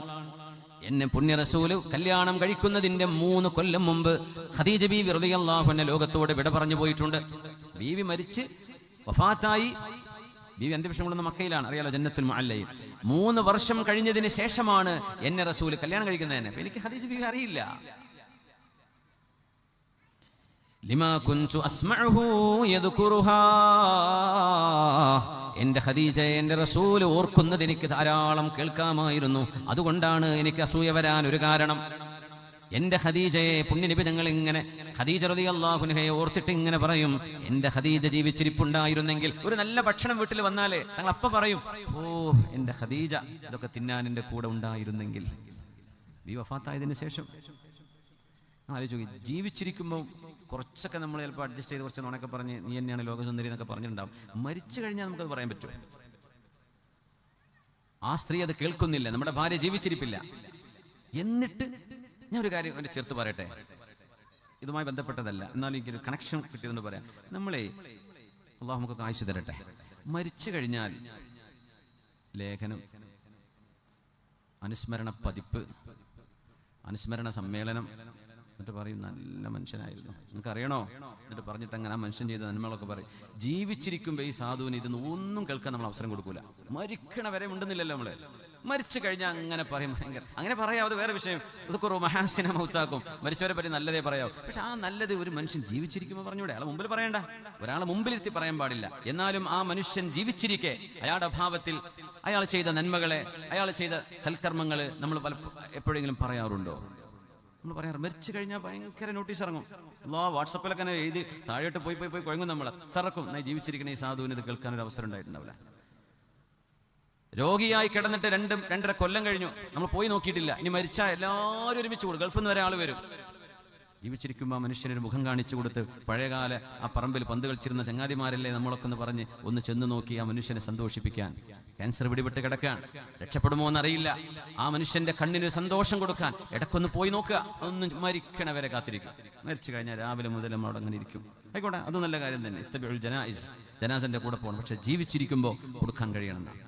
ഖദീജ ബീവി റളിയല്ലാഹു അൻഹ ജീവിച്ചിരിക്കുമ്പോൾ നബി തങ്ങൾ ചെയ്തുവെന്ന് മാത്രമല്ല, ബീവി റളിയല്ലാഹു അൻഹ മരണപ്പെട്ടതിന് ശേഷം, ലോകത്തോട് വിട പറഞ്ഞതിന് ശേഷം, ലിമാ കുൻതു അസ്മഉഹു യദ്കുറുഹാ, ബീവി റളിയല്ലാഹു അൻഹയെ കുറിച്ച് ഓരോരോ നന്മകൾ ഹബീബ് ഇങ്ങനെ പറയാറുള്ളത് ഞാൻ കേൾക്കുമ്പോൾ എനിക്ക് ഖദീജ ബീവിയോട് എന്തെന്നില്ലാത്ത അസൂയ തോന്നിയിട്ടുണ്ട്. അസൂയ എന്ന് പറഞ്ഞാല് നമ്മളെ പാടില്ലാത്ത അസൂയല്ല കേട്ടോ, ഒരു ഭാഷയിൽ പറയുന്ന വാക്ക് അത്രേ ഉള്ളൂ. അസൂയ ഒരു കുശുമ്പ് എന്നൊക്കെ പറയില്ലേ? നിങ്ങളിവിടെ എന്താ പറയുക എനിക്കറിയില്ല. നിങ്ങൾ പറയണ്ട, ഒരു കുശുമ്പ് തോന്നാക്കെ. വലഖദ് അമറഹു റബ്ബുഹു അൻ യുബശ്ശിറഹാ ബിബൈതിൻ ഫിൽ ജന്നതി മിൻ ഖസബിൻ. എന്റെ ഭർത്താവായ ഹബീബായ റസൂലിനോട്, ഹബീബിന്റെ മുൻ ഭാര്യയായിരുന്ന ഖദീജ ബീവി റളിയല്ലാഹു അൻഹയോട് അല്ലാഹു ആജ്ഞാപിച്ചു റസൂലിനോട്, ഖദീജ ബീവിയോട് പറയണേ നബിയേ, അവർക്ക് സ്വർഗ്ഗത്തിൽ ഒരു വീടുണ്ട്. മിൻ ഖസബിൻ, ഒറ്റമുത്തിനാലുള്ള വീട്. ഖസബ് എന്ന് പറഞ്ഞാൽ അൽ-ലുഅ്ലുഅത്തുൽ വഹീദത്തുൽ കബീറ, വലിയ ഒരു ഒറ്റമുത്തിനാണ് ഖസബ് എന്ന് പറയാ. ഒരൊറ്റമുത്ത്, അതാണ് വീട്, അതാണ് കൊട്ടാരം. അത്രമേൽ വലിപ്പമുള്ള ഒരു മുത്ത്, ഒറ്റമുത്തിനാൽ ഒരു കൊട്ടാരം ഖദീജ ബീവിക്ക് അല്ലാഹു വെച്ചിട്ടുണ്ടെന്ന് നബിയെ ഖദീജയോട് പറയണേ റളിയല്ലാഹു അൻഹാ. അപ്പൊ നബി നിങ്ങൾക്ക് ഭക്ഷണം ഉണ്ടാക്കാൻ വേണ്ടി പോയിരുന്നു. ഭക്ഷണം ഉണ്ടാക്കി വരുമ്പോഴാ ജിബ്രീൽ അലൈഹിസ്സലാം വന്ന്, നബിയെ ഖദീജ ബീവി ഇപ്പൊ നിങ്ങൾക്ക് ഭക്ഷണവുമായി വരുന്നുണ്ട് കേട്ടോ, ഒരു കാര്യം പറയണേ. ഞാൻ അസ്സലാമു അലൈക്കും എന്ന് പറഞ്ഞു എന്ന് പറയണേ. മലക്കുകളാണ്, അവർക്ക് ആണും പെണ്ണും എന്ന ജെൻഡർ ഇല്ലാത്തവരാണ് മലക്കുകൾ. മുഅമ്മനൂൻ, അവരിൽ നിന്നൊരു ഫിത്ന ഒന്നും ഉണ്ടാവില്ല, അവർ പ്രേമിക്കാൻ പോകുന്നല്ല, അവർ അല്ലാഹുവിന്റെ മലക്കുകളാണ്. ഞാൻ സലാം പറഞ്ഞു എന്ന് ഖദീജ ബീവിയോട് പറയണേ. പിന്നെ അല്ലാഹു അസ്സലാമു അലൈക്കും എന്ന് ഖദീജ ബീവിയോട് സലാം പറഞ്ഞിട്ടുണ്ട്, അതും ഒന്ന് അറിയിക്കണേ. പിന്നെ ഒറ്റമുത്തിനാലുള്ള ഒരു കൊട്ടാരം ഖദീജ ബീവിക്ക് അല്ലാഹു സ്വർഗ്ഗത്തിൽ ഒരുക്കി വെച്ചിരിക്കുകയാണ്. ലാ നസബ ഫീഹാ വലാ സുഹബ്, ശാന്തമായ സുന്ദരമായ, ഒരു ബഹളമോ ഒരു അസ്വസ്ഥതയോ തോന്നാത്ത അതിസുന്ദരമായ ഒരു ഭവനം ഖദീജ ബീവിക്ക് അല്ലാഹു വെച്ചിരിക്കുന്നു. അപ്പൊ ബീവി ഭക്ഷണവുമായിട്ട് ഇങ്ങനെ വരികയാണ് ഹബീബിന്റെ മുമ്പിലേക്ക്. ഈ ഭക്ഷണം എന്നതൊരു വലിയ കണക്ഷനാണ്. നമ്മൾ ഭക്ഷണം കഴിക്കുക, ഭക്ഷണം ഉണ്ടാക്കി തരുന്നത്. പിന്നെ ആണുങ്ങളോട് പറയണേ, ദയവ് ചെയ്തിട്ട് ഒരു ഉപ്പ് കൂടിയെന്ന് വിചാരിച്ചിട്ടോ എരിവ് ഏറിയെന്ന് വിചാരിച്ചിട്ടോ ഒരു ഭക്ഷണത്തെയും കുറ്റം പറയരുത്. അതിന് ഉള്ളരിഞ്ഞുണ്ടാക്കേണ്ട പണി നമ്മൾ ഒന്ന് അരിഞ്ഞു നോക്കാത്തത് കൊണ്ടാണ്. ഒരു കറി കുറ്റം പറഞ്ഞ് 2 വാക്കിലൂടെ ഇതെന്ത് കറിയാ എന്ന് പറയാൻ വല്ല പണിയുണ്ടോ? ആ കറിക്ക് അവർ വെള്ളം ചൂടാക്കണം, കൈ പൊള്ളിയിട്ടുണ്ടാവും, ചിലപ്പോൾ കത്തി കയ്യിൽ കൊണ്ടിട്ടുണ്ടാവും, ഉള്ളി വേണം, നോക്കുമ്പോൾ നല്ല ഉള്ളി ഒന്നും കിട്ടുന്നുണ്ടാവില്ല, അയൽപക്കത്ത് തൽക്കാലം ഒന്ന് വടക്കല്ലല്ലോ എന്താ പറയാ, അവരൊന്ന് വായ്പക്ക് വാങ്ങിയിട്ടുണ്ടാവും. ഇങ്ങനെയൊക്കെ എന്തൊക്കെ കഷ്ടം. അതിൻ്റെ കുട്ടി കരഞ്ഞ് അപ്പോഴേക്ക് കുട്ടിയുടെ ഡയാപ്പർ പാമ്പേഴ്സ് മാറ്റി കൊടുക്കാൻ, അപ്പോഴേക്ക് ഒരാൾ ബെല്ലടിച്ചതാന്ന് റെസിപ്റ്റ് കയറി വന്നിട്ട് ഇവരൊക്കെ ഇതിൻ്റെ ഇടയിലാണ് വരുന്നുണ്ട്. അപ്പം ഇച്ചിരി ഉപ്പിട്ടോ ഓർമ്മയില്ലാണ്ട് ഇച്ചിരി പേരിട്ട് പോയിട്ടുണ്ടാവും. നമ്മൾ ജുമ കഴിഞ്ഞ് വരുമ്പോൾ ഒരു വല്ലാത്ത വിശപ്പാണ്. അങ്ങനെ ഖത്തീബ് ഉസ്താദ് മിമ്പർമ കയറി പിന്നെ ഒന്നും ചെയ്യാൻ പാടില്ല എന്നല്ലേ, അപ്പം അടങ്ങിയിരിക്കുമ്പോൾ വയറ്റിലെ കാര്യം പിന്നെ ഓർമ്മ വരിക. അതാണ് ജുമ കഴിഞ്ഞാൽ വല്ലാത്ത, വേറെ ഒന്നും ചിന്തിക്കാനല്ലോ, അടങ്ങിയിരിക്കണ്ടേ, മൊബൈൽ നോക്കാൻ പാടില്ല. ഖത്തീബ് ഉസ്താദ് മിമ്പർമ ഖുത്ബ ഓതുമ്പോൾ ഖുർആൻ ഓതാൻ വരെ പാടില്ല, ദിക്റെല്ലാം വരെ പാടില്ല എന്നാണ്. അൻസിത്തു, ഉണ്ടാതിരുന്ന് കേൾക്കാം. അപ്പോൾ എനിക്ക് വിശക്കുന്നുണ്ടോ, വിശപ്പുണ്ടോ, വിശപ്പൻ ഈ ഓർമ്മയില്ല ഓടുന്നത്. അപ്പോൾ പിന്നെ ചെല്ലുമ്പോഴേക്കും ഭക്ഷണം കിട്ടണം. അതാ ജുമ കഴിഞ്ഞാൽ പിന്നെ വലിയ ക്ഷമ ആർക്കും ഉണ്ടാവില്ല. ഇനി റമദാൻ വന്നാൽ ഭയങ്കര ക്ഷമയായിരിക്കും അല്ലേ? റമദാൻ ഇപ്പം അങ്ങനെ അക്ഷമ കാണിക്കുന്നുണ്ടോ? നമ്മളെ മൈൻഡാണ് വിഷയം. റമദാൻ വരെ ഒരു രക്ഷയില്ല, നോമ്പ് തുറക്കാൻ നേരാവാതെ അപ്പം മടങ്ങിയിരിക്കും. ആ ഭക്ഷണം അവർ വിളമ്പിത്തരും, ഇച്ചിരി നേരം വൈകും, എന്തെങ്കിലും കുഴപ്പം അപ്പം കുറ്റം പറഞ്ഞു ചെയ്യരുത്. ഭക്ഷണം നമ്മുടെ മനസ്സിനെ ആകർഷിക്കുന്ന ഒരു സംഗതിയാണ്. നല്ല റെസ്റ്റോറൻറ്റുകൾക്ക് ഒരു ഡെക്കറേഷനും പരസ്യം വേണ്ട, ആൾക്കാർ അങ്ങോട്ട് ഓടിയെത്തും. ചിലപ്പോൾ പൊട്ടിപ്പൊളിഞ്ഞ ബെഞ്ചൊക്കെ ആയിരിക്കും, എന്നാലും എന്താ തിരക്ക് എന്ന് പറയും. ഇപ്പുറത്ത് ലക്ഷറി ആയിട്ട് ഏസിട്ട് വെച്ചിട്ട് ഒരു മനുഷ്യൻ കയറുന്നുണ്ടാവില്ല. എന്തേ? ഭക്ഷണം സ്വാദില്ല എന്ന് പറയും അല്ലേ? ഭക്ഷണം മനസ്സിനെ ആകർഷിക്കുന്ന ഒരു സംഗതിയാണ്. നല്ല ഭക്ഷണം ഉണ്ടാക്കുന്ന വീട്, ആ വീട്ടുകാര്, ആ നാട്ടുകാര്, അവരോടൊക്കെ വല്ലാത്തൊരു ഇഷ്ടം തോന്നും അല്ലേ? ഇപ്പൊ ടയറൊക്കെ എല്ലാം ഉണ്ടാക്കുന്നത്, ടയറൊക്കെ ഇട്ട് നാട്ടിൽ ഗൾഫിലേക്ക് പോവാണല്ലേ, ഗൾഫിലേക്ക് ടയർ എക്സ്പോർട്ട് ചെയ്യണം നമ്മള്. MRFന്റെ ടയറല്ല, നമ്മുടെ തൊട്ടിൽപ്പാലത്തെ കുറ്റ്യാടിയിൽ ടയർ. അൽഹംദുലില്ലാ. അപ്പൊ അതിന്റെ കൂടെ കറിയൊക്കെ കൊടുത്തേക്കും, എന്തോ ഒരു സന്തോഷം. നീ എന്തേ കൊണ്ടുവന്നു? അതുവരെ വയറ് നിറച്ച് തിന്നവനും ഗൾഫിൽ നിന്ന് വന്നു എന്ന് പറയുമ്പോൾ ഇറച്ചി മത്തല കണ്ടോ എന്ന് ചോദിച്ചിട്ട് പോയി അടിക്കും അല്ലേ? അതൊരു ഇഷ്ടമാണ്. ഭക്ഷണം എന്നത് നമ്മുടെ ഒരു വികാരമാണ്, നമ്മുടെ അതൊരു രസമാണ് അല്ലേ? അൽഹംദുലില്ലാ. ഞങ്ങൾ ഇന്നലെ രാത്രി ഒരു വീട്ടിൽ പോയി, വയനാട്ടിലായിരുന്നു ഇന്നലെ. അപ്പോൾ രാത്രി 11 മണിക്ക് ഞങ്ങളുടെ സുഹൃത്ത് കാണണമെന്നൊക്കെ സന്തോഷം പറഞ്ഞു, പരിപാടി കഴിഞ്ഞിട്ട് വരാമെന്ന് പറഞ്ഞു. രാത്രി 12 മണി വരെ എത്തിയപ്പോഴേ അപ്പോൾ അവിടെ ഇച്ചിരി ബീഫ് എന്തോ റെഡിയാക്കി വെച്ച്, പിന്നെ വേറെ ഫ്രൂട്ട്സ് അതൊക്കെ വെച്ചിട്ടുണ്ട്. അത് വെറുതെ അതിൽ ഒരു ഉണ്ണിയപ്പം വെച്ചിട്ടുണ്ട്. അപ്പോൾ ഞാൻ ചോദിച്ചു, ബീഫ് ആകുമ്പോഴേക്ക് പഴംപൊരിയാണല്ലോ വേണ്ടത്, അങ്ങനെ കേട്ടിട്ടുണ്ട്. അപ്പോൾ പറഞ്ഞു ഉണ്ണിയപ്പമാണ് വയനാട്ടിലെ ട്രെൻഡ് എന്ന് പറഞ്ഞപ്പോൾ അതൊക്കെ വെച്ച് ഇങ്ങനെ കഴിച്ചു. ഇച്ചിരി രാത്രി ഭക്ഷണം കഴിക്കാറ് കുറവാണ്. അപ്പോൾ ഏതായാലും ഒരു വീട്ടിലേക്ക് ചെല്ലുമ്പോൾ നമ്മളിപ്പോൾ നമ്മുടെ ഡയറ്റാണ്, നമ്മൾ അതാണ് പറയാൻ പറ്റില്ലല്ലോ. ആ വീട്ടുകാരുടെ സന്തോഷത്തിന് കഴിഞ്ഞു പോകുമ്പോൾ എൻ്റെ കൂടെ എൻ്റെ സുഹൃത്തുണ്ട് ഷാഫി പറഞ്ഞു, സാറേ 11 മണിക്ക് ഭക്ഷണം കഴിക്കാന്ന് പറഞ്ഞാൽ വിഷാണെന്നാണ് ഞാൻ കേട്ടത്. അപ്പോൾ ഈ പറഞ്ഞ മഹാ എൻ്റെ കൂടെ ഇരുന്ന് ഭക്ഷണം കഴിച്ച ആളാണ്. ആ സമയത്തൊന്നും പറയാതെ റൂമിലേക്ക് എത്താൻ നേരത്തെ പറയണത് 11 മണിക്ക് ഭക്ഷണം കഴിച്ചാൽ അത് വിഷമാണ്. പക്ഷെ നമ്മൾ കഴിച്ചു പോവും. അത് നല്ല സ്വാദിഷ്ടമായ ഭക്ഷണം നമ്മൾ കാണുമ്പോൾ നമ്മൾ കഴിച്ചു പോകും, ഇച്ചിരിയാണെങ്കിലും അല്ലേ? അപ്പം നമ്മൾ ടൈം തെറ്റിയിട്ടുണ്ടെന്നോ ഡയറ്റാണെന്നോ അതൊന്നും നമ്മൾ നോക്കുന്നില്ല. എന്തേ, നമ്മുടെ മനസ്സിന് അത്രമേൽ സന്തോഷം നൽകുന്ന ഒരു അനുഭവമാണത്. പുണ്യനബി തങ്ങൾ പറഞ്ഞു, തങ്ങൾ ഒരു ഭക്ഷണത്തെയും തങ്ങൾ കുറ്റം പറഞ്ഞിട്ടില്ല. ഒരു ഭക്ഷണത്തെയും നബി തങ്ങൾ കുറ്റം പറഞ്ഞിട്ടില്ല ജീവിതത്തിൽ, ഒരു ഭക്ഷണത്തെയും. തങ്ങൾക്ക് ഇഷ്ടപ്പെട്ടോ തങ്ങളത് തിന്നും, തങ്ങൾ ഇഷ്ടപ്പെട്ടില്ലേ തങ്ങളത് തിന്നൂല. ഉടുമ്പ് കൊണ്ടുവന്നു തങ്ങളുടെ തീന്മേശയിൽ. തങ്ങളുടെ ബനി ഹിലാൽ ഗോത്രത്തിലെ ഒരു പെണ്ണ് തങ്ങൾക്കൊരു ഉടുമ്പിനെ പൊരിച്ചു കൊണ്ടുപോയി കൊടുത്തു. ഉടുമ്പില്ലേ? അപ്പൊ തങ്ങളത് കഴിക്കുന്നില്ല. അപ്പൊ ഖുറൈശികൾ അത് കഴിക്കാറില്ലായിരുന്നു. അപ്പൊ തങ്ങൾ പറഞ്ഞു, ഇതെന്റെ നാട്ടിൽ ഞാൻ കഴിക്കാത്തതാണ്, അതുകൊണ്ട് എനിക്കത് വേണ്ടാന്ന് തങ്ങൾ പറഞ്ഞു. അപ്പൊ ഒരു സ്വഹാബി, നബി അത് ഹറാമാണോന്ന്, ഉടുമ്പ് ഹറാമാണോ എന്ന് ചോദിച്ചു. പൊന്നാര ചങ്ങാതിമാരെ, ഇത് പോലീസ് പിടിക്കൂല്ലേ എന്ന് എനിക്കറിയില്ല, ഞാൻ മസല പറഞ്ഞിരുന്നത്. അത് തങ്ങൾ പറഞ്ഞു അത് ഹറാമല്ല. കേസും കൂട്ടം പോലീസ് സ്റ്റേഷനുകൾ നോക്കേണ്ടി വരും. ഞാൻ മസല പറയണത് ഹറാമാണോ? ഹറാമല്ല.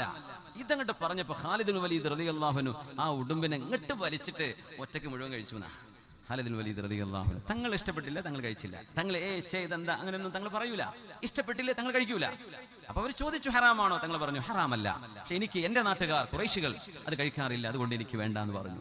അപ്പൊ ഖാലിദ് വലീദ് റളിയല്ലാഹു അൻഹു യോദ്ധാവാണ്, സൈഫുല്ലാഹിൽ മസ്ലൂൽ, അല്ലാഹുവിന്റെ വാളെന്നറിയപ്പെടുന്ന മഹാൻ, അതെടുത്ത് കഴിച്ചു.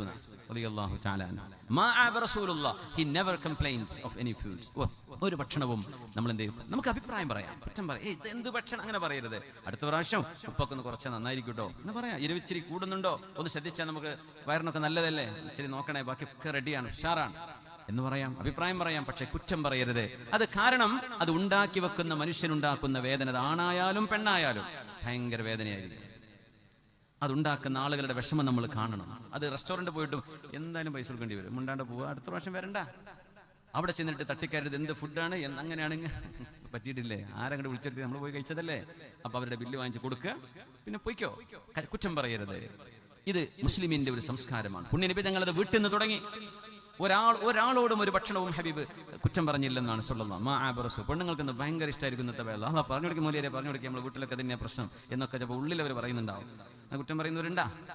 ഇന്നു മുതൽ പറയണ്ട. അന്നത്തെ കള്ളാട്ട വേല മുതൽ പിന്നെ കുറ്റം പറഞ്ഞിട്ടില്ല എന്ന് കേൾക്കണം. അൽഹംദുലില്ലാഹ്. ഓക്കെ.